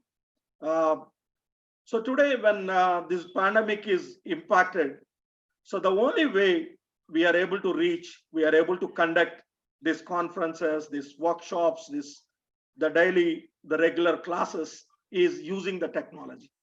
So just imagine if we are not having any technology. Just imagine if we are unable to connect through the technology platform, then what is the kind of a scenario what we will face? Because there is a lot of uncertainty then when the campuses are going to open. We are not sure. And today, when I'm talking about the pharmaceuticals, not only pharmaceuticals, today the India is going to be a hub to supply the COVID vaccine to entire this world. So already a lot of research is happening, and two Indian players, the Bharat Biotech and the second company, Jadus Cadila, is already in an advanced stage of manufacturing this COVID vaccine. And also the Oxford vaccine, which is co-marketed and co-developed by AstraZeneca, is also again going to get manufactured from the Indian company, that is the Serum Institute from Pune. So that means that India is going to play a very crucial, important role in this pandemic situation. So now, coming to the technology, so the impact of COVID in India, I think most of you people are reading in newspapers and listening in TV channels. So there is a 28.9% minus growth in India because of COVID-19 situation. And even in 2021, the prediction, the forecast of Indian GDP will be minus 9% than expected plus 5% GDP. So these all getting a lot of impact on our jobs, on our day-to-day, the roles. So the one thing which is going in a positive direction, the one thing which making a tremendous impact globally is the technology. So the technology is the only thing which is showing a positive growth across the world other than pharmaceutical business. So the technology and pharmaceutical combination is going to be a great future challenge and future forecast to this world. So now when the COVID situation in India specifically, so today when we are talking about 5 million cases, the majority of the cases which are affected in the states like Maharashtra, Tamil Nadu, Karnataka, Andhra Pradesh, Telangana, including the Delhi. So now 40% of the cases of India are majorly in these states, and 50% of the economy of India, of the 3 trillion economy of India, 50% comes from only these states. So then what is going to be a future? How we can overcome these challenges? How we will move towards a positive growth? So when the things will become a normal? So this is the question mark in everybody's mind, not only Indians, across the world. The 7.5 billion people are today waiting when they will overcome this challenge and come to the normal. Then everybody is waiting for a vaccine. And there are a couple of negative news about the Oxford vaccine, the side effects, and all this. Then again, the trial is again started back. Then there is a positive news about the Bharat Biotech Covaxin, that it is giving a good result in animal trials. So they are now successfully entered into the third phase, where they are most likely to announce when the vaccine is going to available to our Indian people soon. So these are the challenges everyone is facing today. So when I am talking about the quality and improvement using the technology, so today when you talk about the top 10 companies of the world, 10 years back in 2010, the top 10 company consists of a few technology company, few consumer durable companies, then few pharmaceutical companies like Glaxo, like Pfizer, like Microsoft. These are the companies, Unilever, the Procter and Gamble, Coke, Pepsi. These are the companies which were leading companies of the world. So today, if you look at the 2020, the top 10 companies of the world are, if you look at the Fortune 500 companies of the world. So the Fortune 500 of companies of the world, if you look, typically the companies are mainly the technological companies. And today the companies like Glaxo, like Pfizer, like Bristol Myers Squibb, like a Novartis, all these companies not only focusing on manufacturing of pharmaceutical products, they're moved into adopting technology into their day-to-day practice. So today technology become part of every organization. It is not only the technological companies, not only the automobile companies, not only companies which are into education. So today the technology become a kind of a landmark and become a must to every industry. So the pharmaceutical industry is realized this potential, and now they started looking at using the technology in quality improvement, in getting and giving a best medication to the world using innovative technologies. So today when I'm talking about specific to India, the number of doctors available for each 1,000 population in India is the lowest when you compare than any country in this world. So today, when you talk about the number of healthcare professionals available in India, again, it is the lowest when compared than any advanced countries in this world. But typically, if you look at the most advanced countries in this world, including the US, including the Europe, including UAE, the healthcare professionals who are working in these countries are again majority are from India. Whether it is a doctor, whether it is a pharmacist, whether it is a technological expert, whether it is a professors, whether it is a nurses, all these professionals are majority, 40% of the global healthcare professionals are from India. So then why in India we are unable to give a best healthcare? So the reasons are so many. Like if you look at the number of doctors available today in India, we have a 20 times higher engineers than doctors in India, because the number of medical colleges, the number of colleges which can able to create a doctors are less in India when compared than the most advanced countries. So there is a need of the pharmacy professional in this critical situation, because the role of pharmacy is a widely unrecognized in India when compared than globally. So today, when you look at US, today the most wanted profession after the doctor is the pharmacy profession, because the pharmacist is well recognized. The pharmacists play very important and crucial role in dispensing drugs, in diagnosis, in managing the entire healthcare system in most advanced countries. Even though we launched courses like PharmaD, we launched the new advancement courses in pharmacy profession, but still we are unable to get that recognition and move forward to serve the 1.35 billion people of this country. So I think in the coming days, with the usage of technology, the things will change. The usage of technology will transform how we can able to reach the large number of people in this country.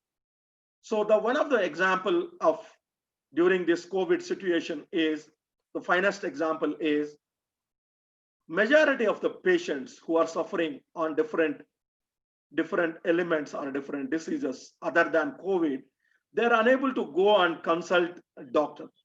So suddenly there is a so much increase on the online doctor consultation. There are so many companies, including the medical hospitals like Apollo, like Fortis. These all now moved into technology. So all the doctors are now started giving consultation using online platforms. So this is the greatest move. Similarly, I think in the coming days, the pharmacy professionals are going to give this kind of an online consultation to globally for the patients who are suffering with the different diseases, with the new medications, with the drug interactions, with the advantage of each usage of the drugs. So these are all the technology platforms we are going to bring. So when I'm talking about the technological companies, today the top 10 companies of the world, are, out of the 10, 7 companies are technological companies. So when I talk about the technological companies, companies like Apple, companies like Microsoft, companies like Google, companies like IBM, companies like Amazon, companies like Facebook. So these all companies are listed as the top 10 companies of the world. And these companies also looking to develop a kind of applications where they can able to support the patients and healthcare system. Because the biggest, the boom sector is the healthcare sector. So the pharmacy is the major role which is going to play in the healthcare sector. So the pharmacy sector, which we all belong, are going to play a very crucial role in the coming new economy. So wherever I go, wherever I address, I always insist on using the technology, adopting the technology in whatever field they are. So I am also, like you, a pharmacist, studied Bachelor of Pharmacy way back in '94. Then after that, I worked in one of the top pharmaceutical company of the world, the Novartis, for almost a decade. Then after that, I moved into management education. Then after that, I realized there is a great potential in technology. Then slowly I moved into technology.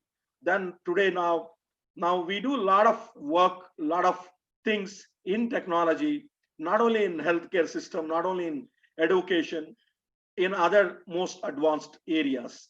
So today technology is helping to reach large numbers, because when we are talking about the quality improvement using the technology, unlike in manual process, because during a pharmacy student, when we were studying a pharmacy, especially in pharmaceutics, so we learned a lot of mistakes which happened earlier days of recognizing the drugs, the administration of medicines, which happened and resulted in deaths of large number of patients. So what I'm trying to say here, the technology, using the technology, you can able to minimize these errors. Using the technology, you can able to optimize your services. Using the technology, you can able to reach large number of people in a given time, unlike the manual process. So in all these conditions, I think technology is the solution to transform the healthcare system into a kind of approach system. So today, when you talk about the global economy, we are 100 trillion economy of the world. So out of this 100 trillion economy, the Indian contribution is a 3 trillion economy. And in next 5 years, we are forecasting Indian economy to reach a 5 trillion economy in the world. So in 5 trillion economy, so what are the factors which are going to help? One is the technology, which is supposed to be the thing which going to help people are using the technology is. One is helping the people on developing new solutions and bringing a lot of advantages, a lot of usage patterns in the technology platform. So here I would like to focus on, again, one thing is today, even this pandemic situation, the COVID-19 impact, the one thing which helping even in education sector is couple of companies who are we call as a edutech companies. They're doing extremely well. So these companies are able to create a large wealth in the world, and these wealth are helping to transform Indian economy in a big way. So some of the examples, the companies which are there are the Baiju, which started few years back. This company is now today is the world's #1 edtech company of the world. So this company crossed 11 billion market capitalization within short span.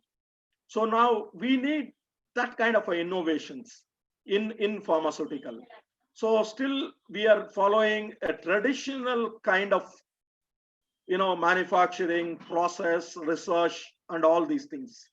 So the best example here is the COVID vaccine. So normally, if you discover any pharmaceutical drug or vaccine, in a normal condition, it takes a minimum 10 years, up to 14 to 15 years, with so many processes like first identifying a chemical, synthesis of the chemical entity, then coming to phase 1, phase 2, phase 3, then coming to the market and introducing the market, the product. So these all takes 10 to 15 years of time with a huge $1 billion of investment to come a new product. But now the COVID situation, suddenly we got in the month of Jan 2020. Then now nobody actually expected or thought that this kind of a pandemic will prevail in the world, and which can impact large number of people globally, and so much deaths will happen, so much impact will nobody expected. So now the process of making this vaccine, the first vaccine which they announced that it will come soon into the market is the Oxford vaccine. So they are using a lot of technology in Oxford University, and that is the reason this vaccine they are able to bring in very faster time frame, unlike the regular practice.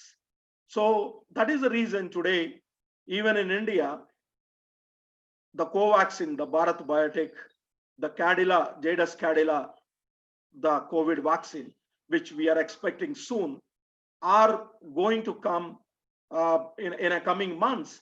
So again, these companies are using technology in an optimum way to make things happen faster, things happen accurately, thereby they can give a best vaccine at most affordable price to large number of people. So today again, this vaccine availability, how you can reach to large number of people across the world. So today you have a 7.5 billion people who are waiting for this vaccine. Then how you supply? So again, the technology which is going to help, the technology which is going to solve this problem to reach to large number of people in a shorter duration of time.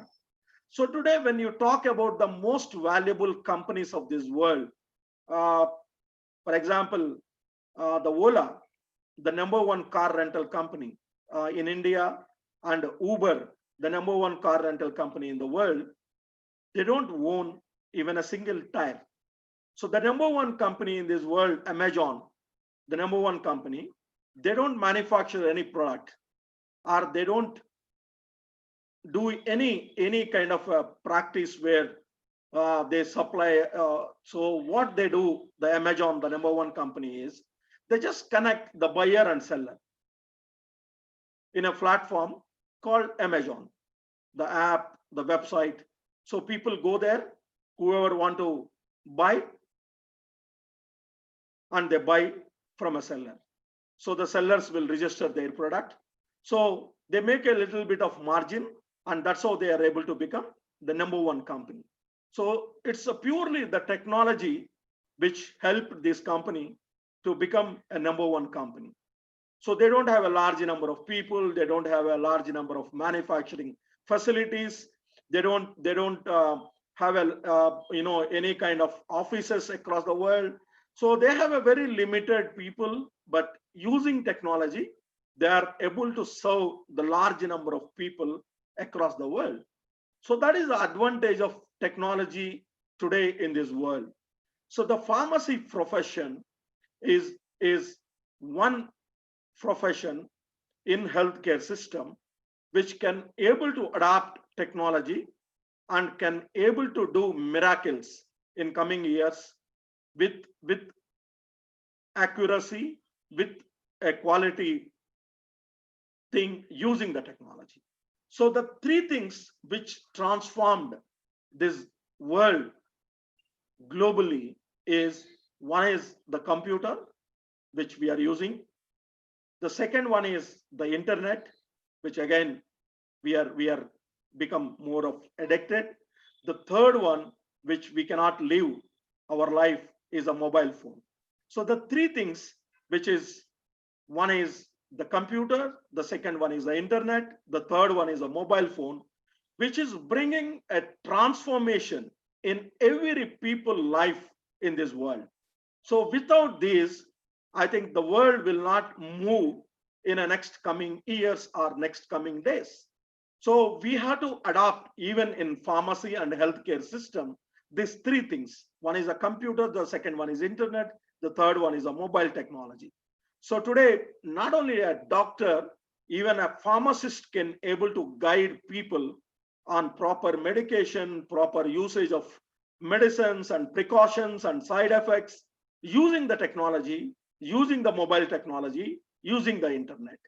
Because the reason why these three things transformed is, today the story of India is, if you look at last 100 years history of India, the biggest revolution which happened only with mobile, not with anything. So today, out of 1.35 billion people, 135 crore people of India, 110 crore mobile connections are available. And now every village, every town, every corner of this India is connected with mobile phone. Not only here, across the world. So out of 7.5 billion people today, more than 5.8 billion people are connected with mobile phone.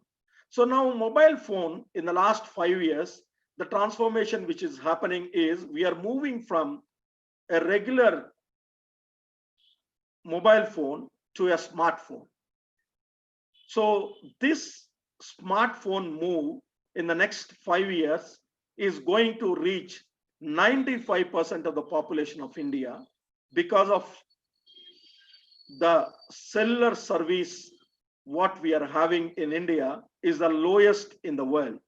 And the internet charges what we are getting in India is again lowest in the world. So the connectivity which is helping a large number of people. So with this connectivity advantage, we can improve the quality in each sector, in each parameters. So that is the reason when I'm talking about the usage of technology in quality improvement, with no doubt, I can say that using the technology can able to make things perfect.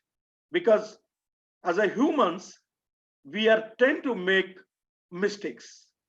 But the computer, again, this is made by human, but the accuracy rate of computer is 99.99%.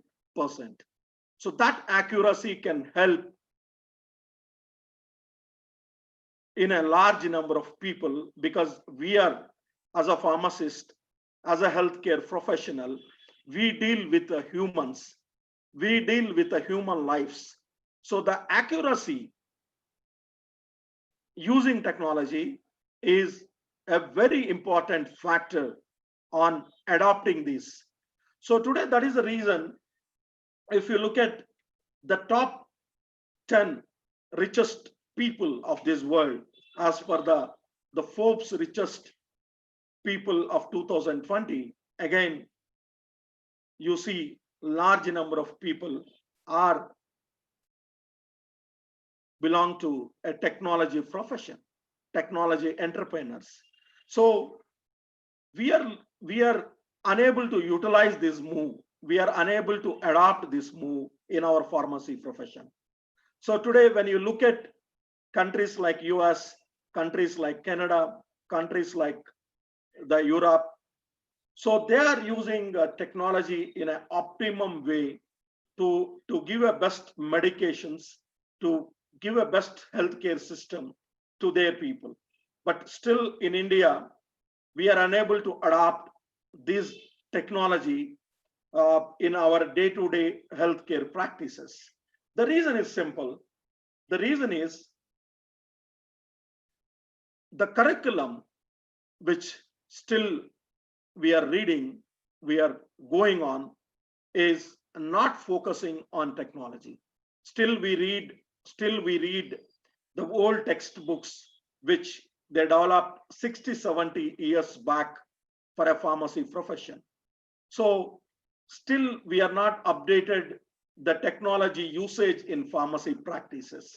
So I think an institution like DIPSAR can able to think beyond, since you are a university, and try to adopt some technological tools in your programs what you are offering, that definitely can able to help large number of people, not only people, even to the country. Because today we need these kind of a new practices in our day-to-day healthcare system. So now with the new education policy, which is just come to our country after a span of 34-year gap, talks more on skill development, talks more on developing, adding interdisciplinary skills. For example, if we are a pharmacist, it is not like you learn only related to pharmacy. You are supposed to learn even a multidisciplinary practices like technology, like other things. So that can able to help and transform this education as well as in the healthcare system. So what I'm trying to say in this occasion is there is a need of learning of multiple things.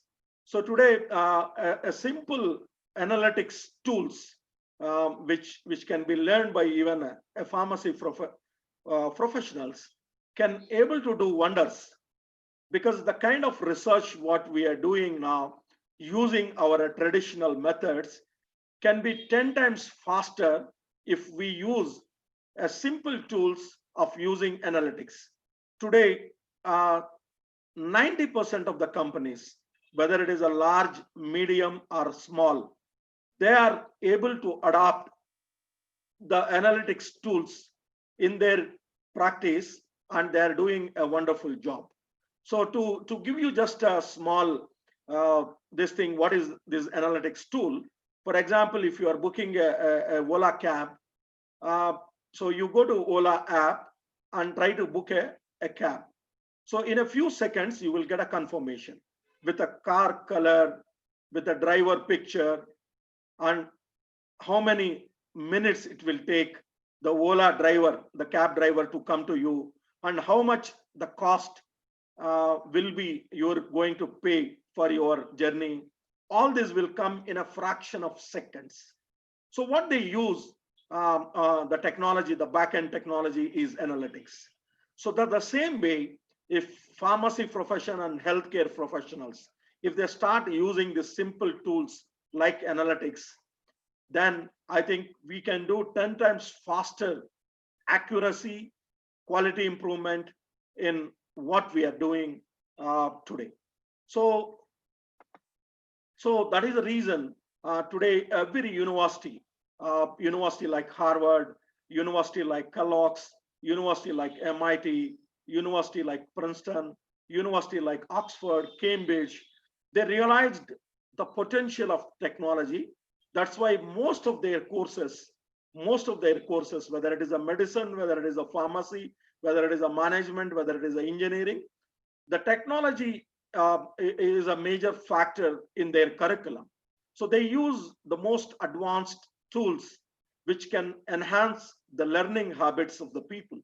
Today, in the last 6 to 7 months, we are unable to attend classes, but still exams are going on, results are declared. So many universities, the private, deemed, government universities, they are able to adapt this technology, and they are able to do a kind of conduct exams, conduct online classes, they do assessment. So everything is happening now using this technology. So when the 6 months back, when the lockdown started in the second weeks of March, not many our teaching professors or professionals are aware of what is a Zoom, how we can deliver a classes using this technology. And today, in the less than 5-6 months, everybody become experts. That is the reason today we are able to organize this conference, this quality improvement workshop, using the technology and connecting large number of people. So if it is a normal time, I have to travel all the way from Bangalore to Delhi and so much logistics, so much expense, so many manpower, the hours are lost. So today we are connected. And just within a few days time, we are planning to have a world book of record where we are planning to organize a 24-hour live webinar connecting speakers from across the world, more than 100 plus speakers on sustainability is the topic, which includes the healthcare, pharmaceutical, education, all these economy, everything is included. So these all things can be possible now. So when we are unable to achieve the things, when things are normal, in this crisis situation, in this pandemic situation, people are achieving. So the best example what I can give today is just a 4 to 5 year old company, the Geo, which is promoted by Reliance, today become the most valuable company of the world. And this company, during this pandemic in the last 2 months, able to get $25 billion investments from companies like Facebook, companies like Amazon, companies like Microsoft, companies like Google. Just imagine an Indian company which started 5 years back are able to get this much investment, and they are able to become a top company in this world. So the simple reason is they adopted complete technology.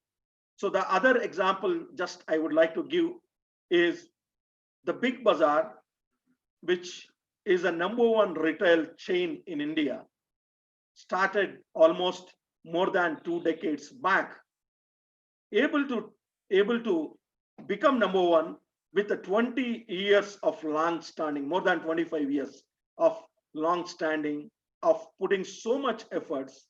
And today this Big Bazaar is acquired just a couple of days back by Reliance Industries, for a payment of 27,000 crores. That is the money which they paid to acquire the Big Bazaar across India. And now, just 3 days back, the same Big Bazaar, which is acquired by Reliance, got a 10 billion investment from Amazon for a share of 10% in the entire store. Just imagine. So these all things are happening only because of the technology and technology adoption. And without any hesitation, today I can say India is a leader in technology, and India also a leader in pharmacy practice. So we are actually proud. So if we combine this both, the technology and pharmacy, I think we can do miracles in this world. So these are the few things which I would like to express and I would like to give to you. So if any questions and if any interaction, it is most welcome. Thank you for this, again, wonderful opportunity, and pleasure to interact each one of you. Thank you.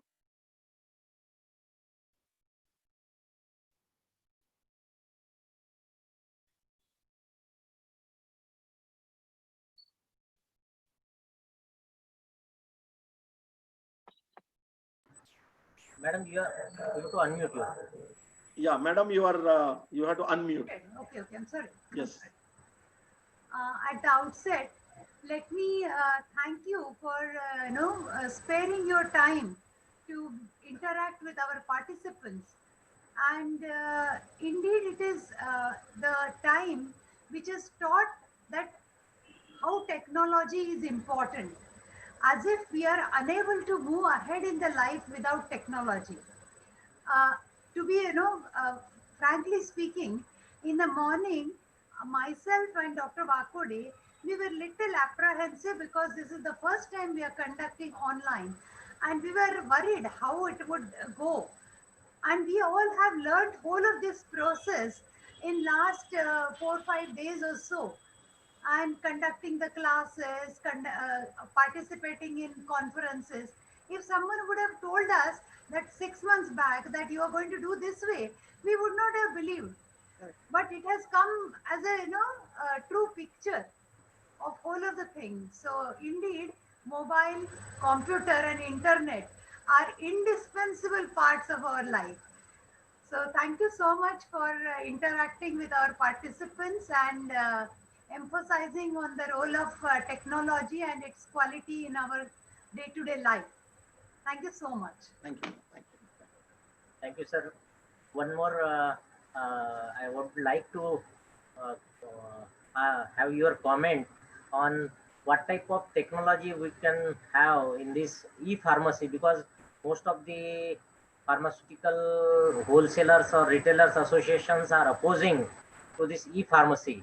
So how that problem can be resolved, that even the pharmacist will have to play important role in this e-pharmacy business, and even patients or the consumers will also get these things very in easy way. What you are given the example of Uber, Ola, or Oyo type of things, that it is very consumer friendly.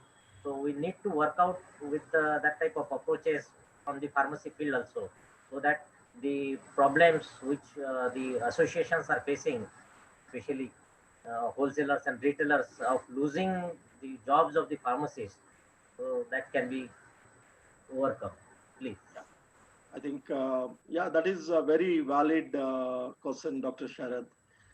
10 years back, when the online pharmacy started in this country, everybody is, not very positive that what is going to happen to online pharmacy, whether people will buy, people will accept.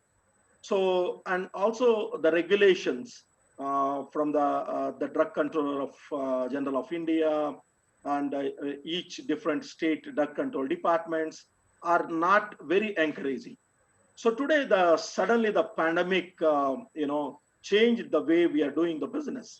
Today, they themselves is promoting to start online pharmacies, because I am interacting with one of my senior, studied together in pharmacy college, SCS College of Pharmacy. She is assistant drug controller of the Karnataka, Geeta Kumari Das. So I happened to meet a couple of days back, because we are also working on setting up a kind of an online pharmacy network where we can sell a lot of COVID products also. Apart from the pharmacy products, we can sell a lot of even testing kits. Till now, the testing kits is owned by only government. So we thought in the coming days, because in coming days, people moving from house itself will become difficult. So then how you can test whether you have a COVID or not? So everyone cannot go to the primary healthcare center, wait for hours, and the infection will spread. So the best way we thought is people can able to order the COVID kit to their home, and they can test whether they are having a positive or negative.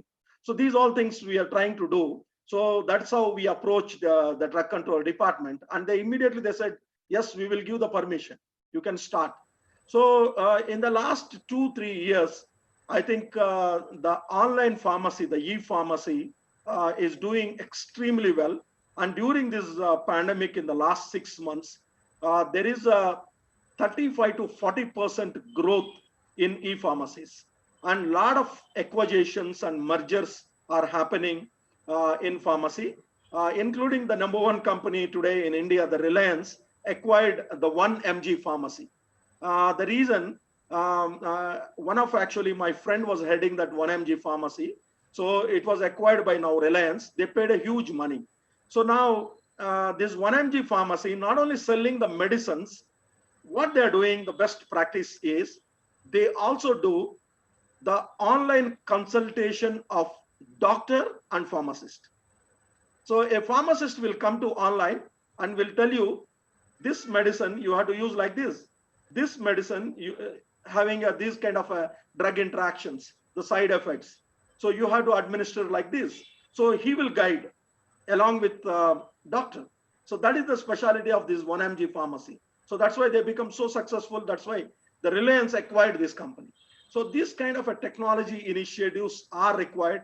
And I think only the pharmacy people can able to do, because we have the entire knowledge of pharmacy. So using a simple, this kind of a technologies can enhance our credibility in the market much bigger.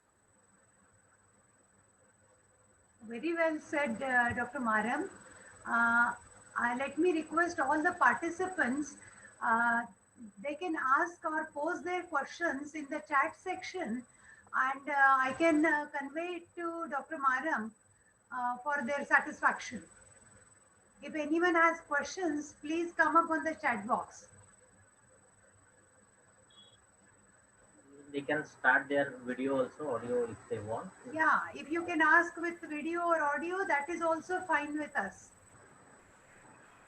Till people think, Dr. Maram, I was just attending webinar by brand ambassador Jagdish Kapoor, and he said his time is such that if consumers have to come to you, you have to go to consumer for the marketing, whichever way. And this is what is booming, whether big basket, or whether your 1mg, or whether Reliance, whoever is coming to your home, their businesses are going up. So that is the situation. I think people are very much satisfied with your lectures. I'm not finding the questions. Ma'am, I want to ask something. Yeah, please. This is Chitra Gupta from Lloyd Institute. Chitra, come with the video. Okay, sure, ma'am.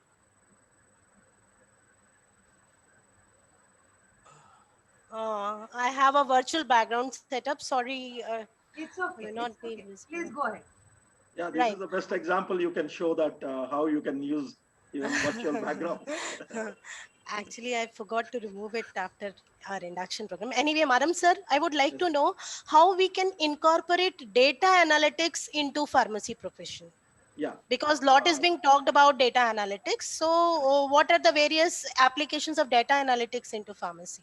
Yes. Data analytics is nothing like learning the advanced Excel. So normally everyone thinks that analytics means this is only for engineering professionals, not for any other people. So today the analytics become a most common tool that everyone realized that there is a great potential in analytics.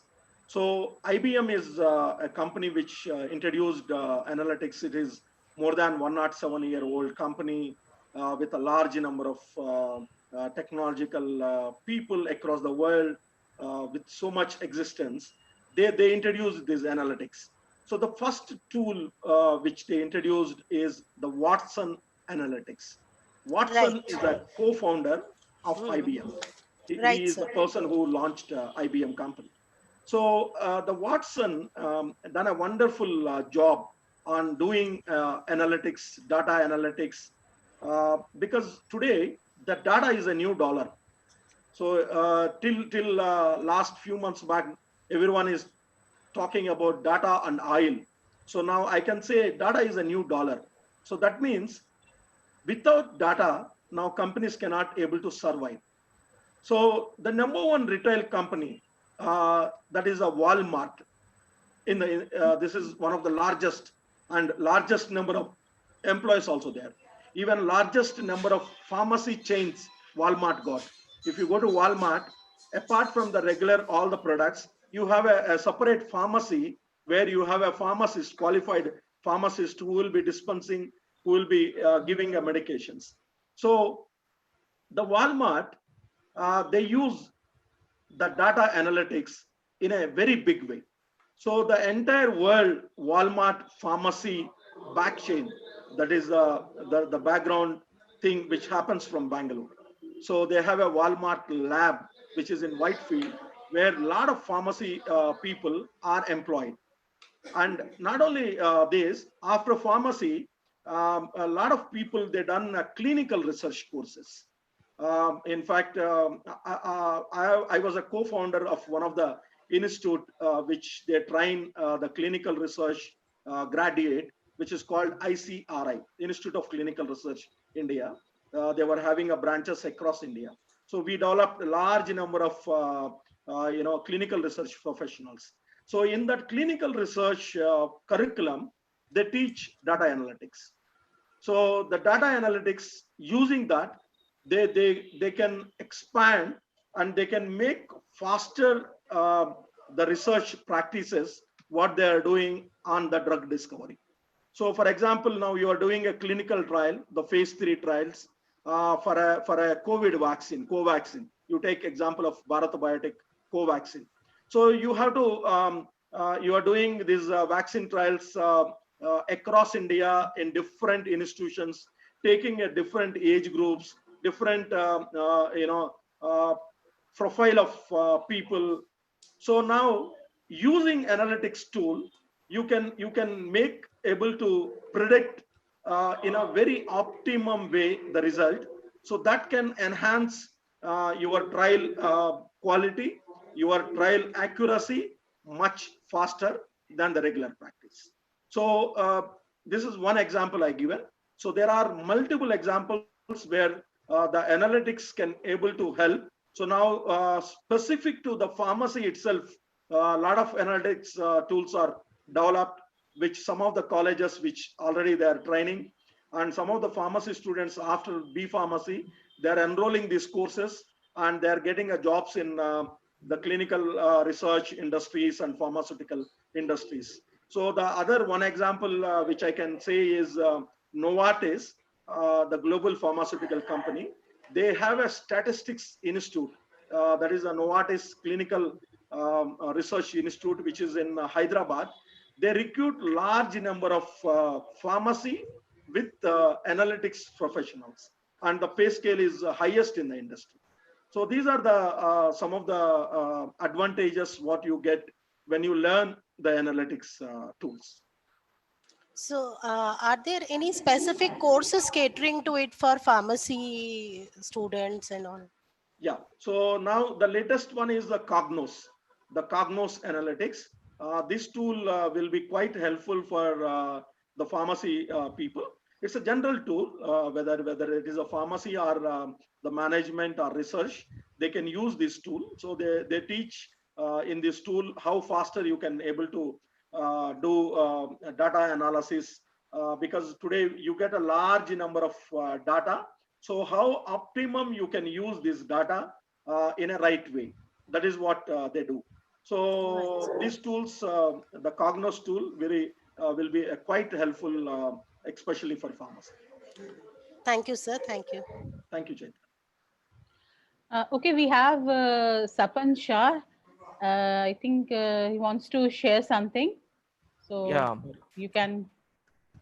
very good afternoon, sir. Am I audible?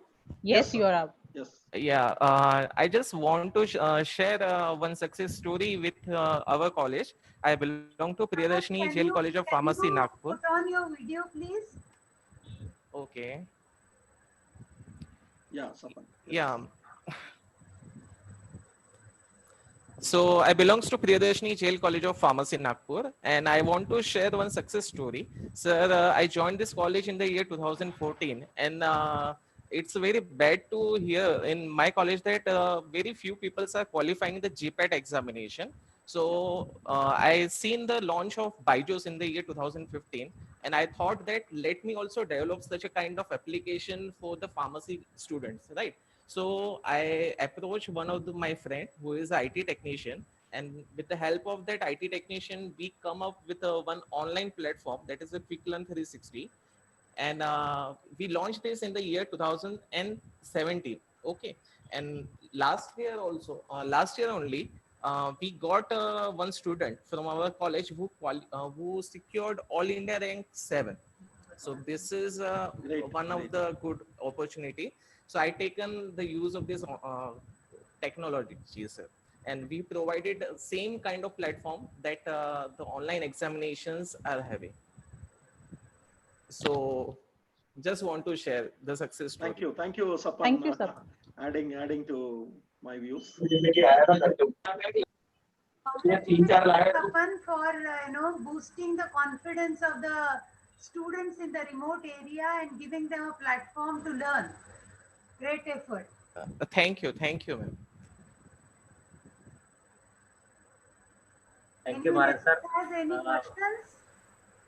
very good thing to interact and listen to you again, once again, because last time there was a huge audience of 400 to 500 students and faculty members here in this auditorium, and would like to tell you good thing that in DIPSAR University we are having one very good incubation cell also, and skill development program also. Their students are doing their own projects and this type of thing. So in future also we need your support, so that some incubee from our university under the guidance of Professor Copley, they are doing wonderful work. But from IT point of view, if someone comes with such type of innovative ideas, because we are needing such type of softwares or tools where we can have proper data of all the patients, because in India we are having huge patients and their adverse effects for the treatment what they are taking from various institutions or hospitals. If they compile this data properly, and it will be useful for all the important organizations, and for clinical trials related things also it will be helpful. But we are lacking in that point of view also. So with your suggestion, this type of data analytics, if we can take help of that thing and develop some of our students or some faculty member, that will be very useful thing. Thank you very much once again. Surely, sir. Sure. I am there always.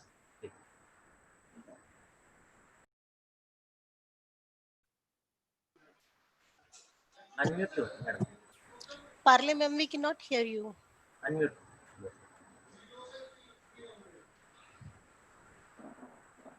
I think some. Anyone has any question? So it was a wonderful discussion with Dr. Harikrishna Maram, and let me thank him for sparing his time, and let us all honor him with a certificate from our institute. Pankaj, please.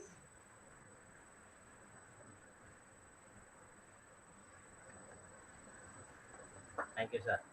Thank you, Dr. Maram. It was a wonderful session, and each participant must have enjoyed it. Thank you so much.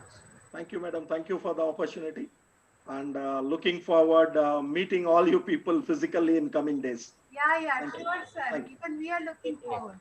Thank you, madam. Thank you. And we conclude here with the morning session. We all will join for the afternoon session as per the schedule. In the afternoon, we have two wonderful speakers, Dr. K.S. Jain, who is going to speak on use of green chemical techniques for high throughput generation of NCE libraries for NDDR, and which would be followed by Dr. Sunil Sharma on catalytic cross coupling for late stage CH activation and natural product derivatization. So let us meet all at 2 p.m. after having lunch. Thank you so much. Thank you, everyone. And be there by 2 p.m. sharp. Okay, because before that also we may start 5 minutes before, so that everybody can adjust and register themselves. Thank you. Thank you, Maran sir. We request all the participants to enter the Zoom link before 5 minutes, like 50 or 55 you should enter, so that we can start the session sharp at 2 o'clock. In the evening session, if possible, we'd like to give introduction of our all faculty members as well as IT team. Dr. Dipti is the in charge for the IT team, who is looking all the IT related aspects over here. Even if possible, some time gates or some we lose some contacts with the resource person, we can have interaction with the individual faculty members who are attending the QIP. Okay, so be prepared with your audio video also. Okay, please, madam. Sure, sir. And in between, at some point, all of you, as Bakode sir has said, that we will ask the delegates to introduce themselves. Like, instead of having a complete session of introduction of the delegates, we are going to have the sessions that say today afternoon 5 delegates in between. Then tomorrow morning another 5 delegates. Like this we will try to complete over 2-3 days, and so accordingly have yourself prepared for the introduction. Look at the keenness of our Vice Chancellor throughout he is attending the sessions. Sir, kindly bless all the audience with the concluding remarks in the morning session. I request our Vice Chancellor, sir, to give concluding remarks for the morning session. Uh, well, I have already given a lot. Thank you for asking me again to speak. I thought, let me just see, and I will like to attend this Dr. K.S. Jain also, if possible. I don't know, I have some other meeting also. But let me tell you, this was a wonderful session in this for two reasons. One is that we had a good talk about the technology and the e-pharmacy, what all has been talked about. And as I told you, if you knit all this whole program, it will give you all a new direction. The another thing is that Colonel Venkat gave in a very simplistic way the AI's overview of the AICT schemes. I remember in 2009, I listed out around 20 schemes of AICT. And I think they might have risen to 30 now. I have taken the printout in the meantime, and I was trying to reevaluate that what has gone in. And some of those who are coming from other institutions, they may take a note of it and suggest to their individual principals or respective principals or directors or vice chancellor, whosoever are there, to see that they encourage. Of course, to our faculty members, I will simply say, for the schemes, for research projects or anything, I always encourage. Many times I overlook certain rules also, I try to see that I don't want to go into any formalities also at times. Of course, it is not correct, but sometimes I take that liberty and I will continue to do that. So I wish that every faculty member of whether they are of our university or others should look at that. May it be a simple program of the PhD by Pradhan Mantri PhD program. May it be by anything. For that, I wish that everybody has at least one scheme in their own name. That is what is my wish. And it is a nice program, and we will look forward to that. Have a nice lunch. Thank you. Okay. Thank you, sir. Thank you You very are much. unmute, please. Thank You you. have to unmute. Parleji. Thank you. So herewith the morning session is concluded, and I am thankful to all the delegates for being there. It is because of you that the programs become successful. Thank you so much. Let us join back at 1:50 p.m. Thank Mr. you. Saddam Sheikh would like to talk something. He has raised the hand. Mr. Saddam Sheikh. No. He. Okay, we'll meet after lunch. Yeah. Thank you very much, everyone. Thank you. इसको बंद कैसे करना है?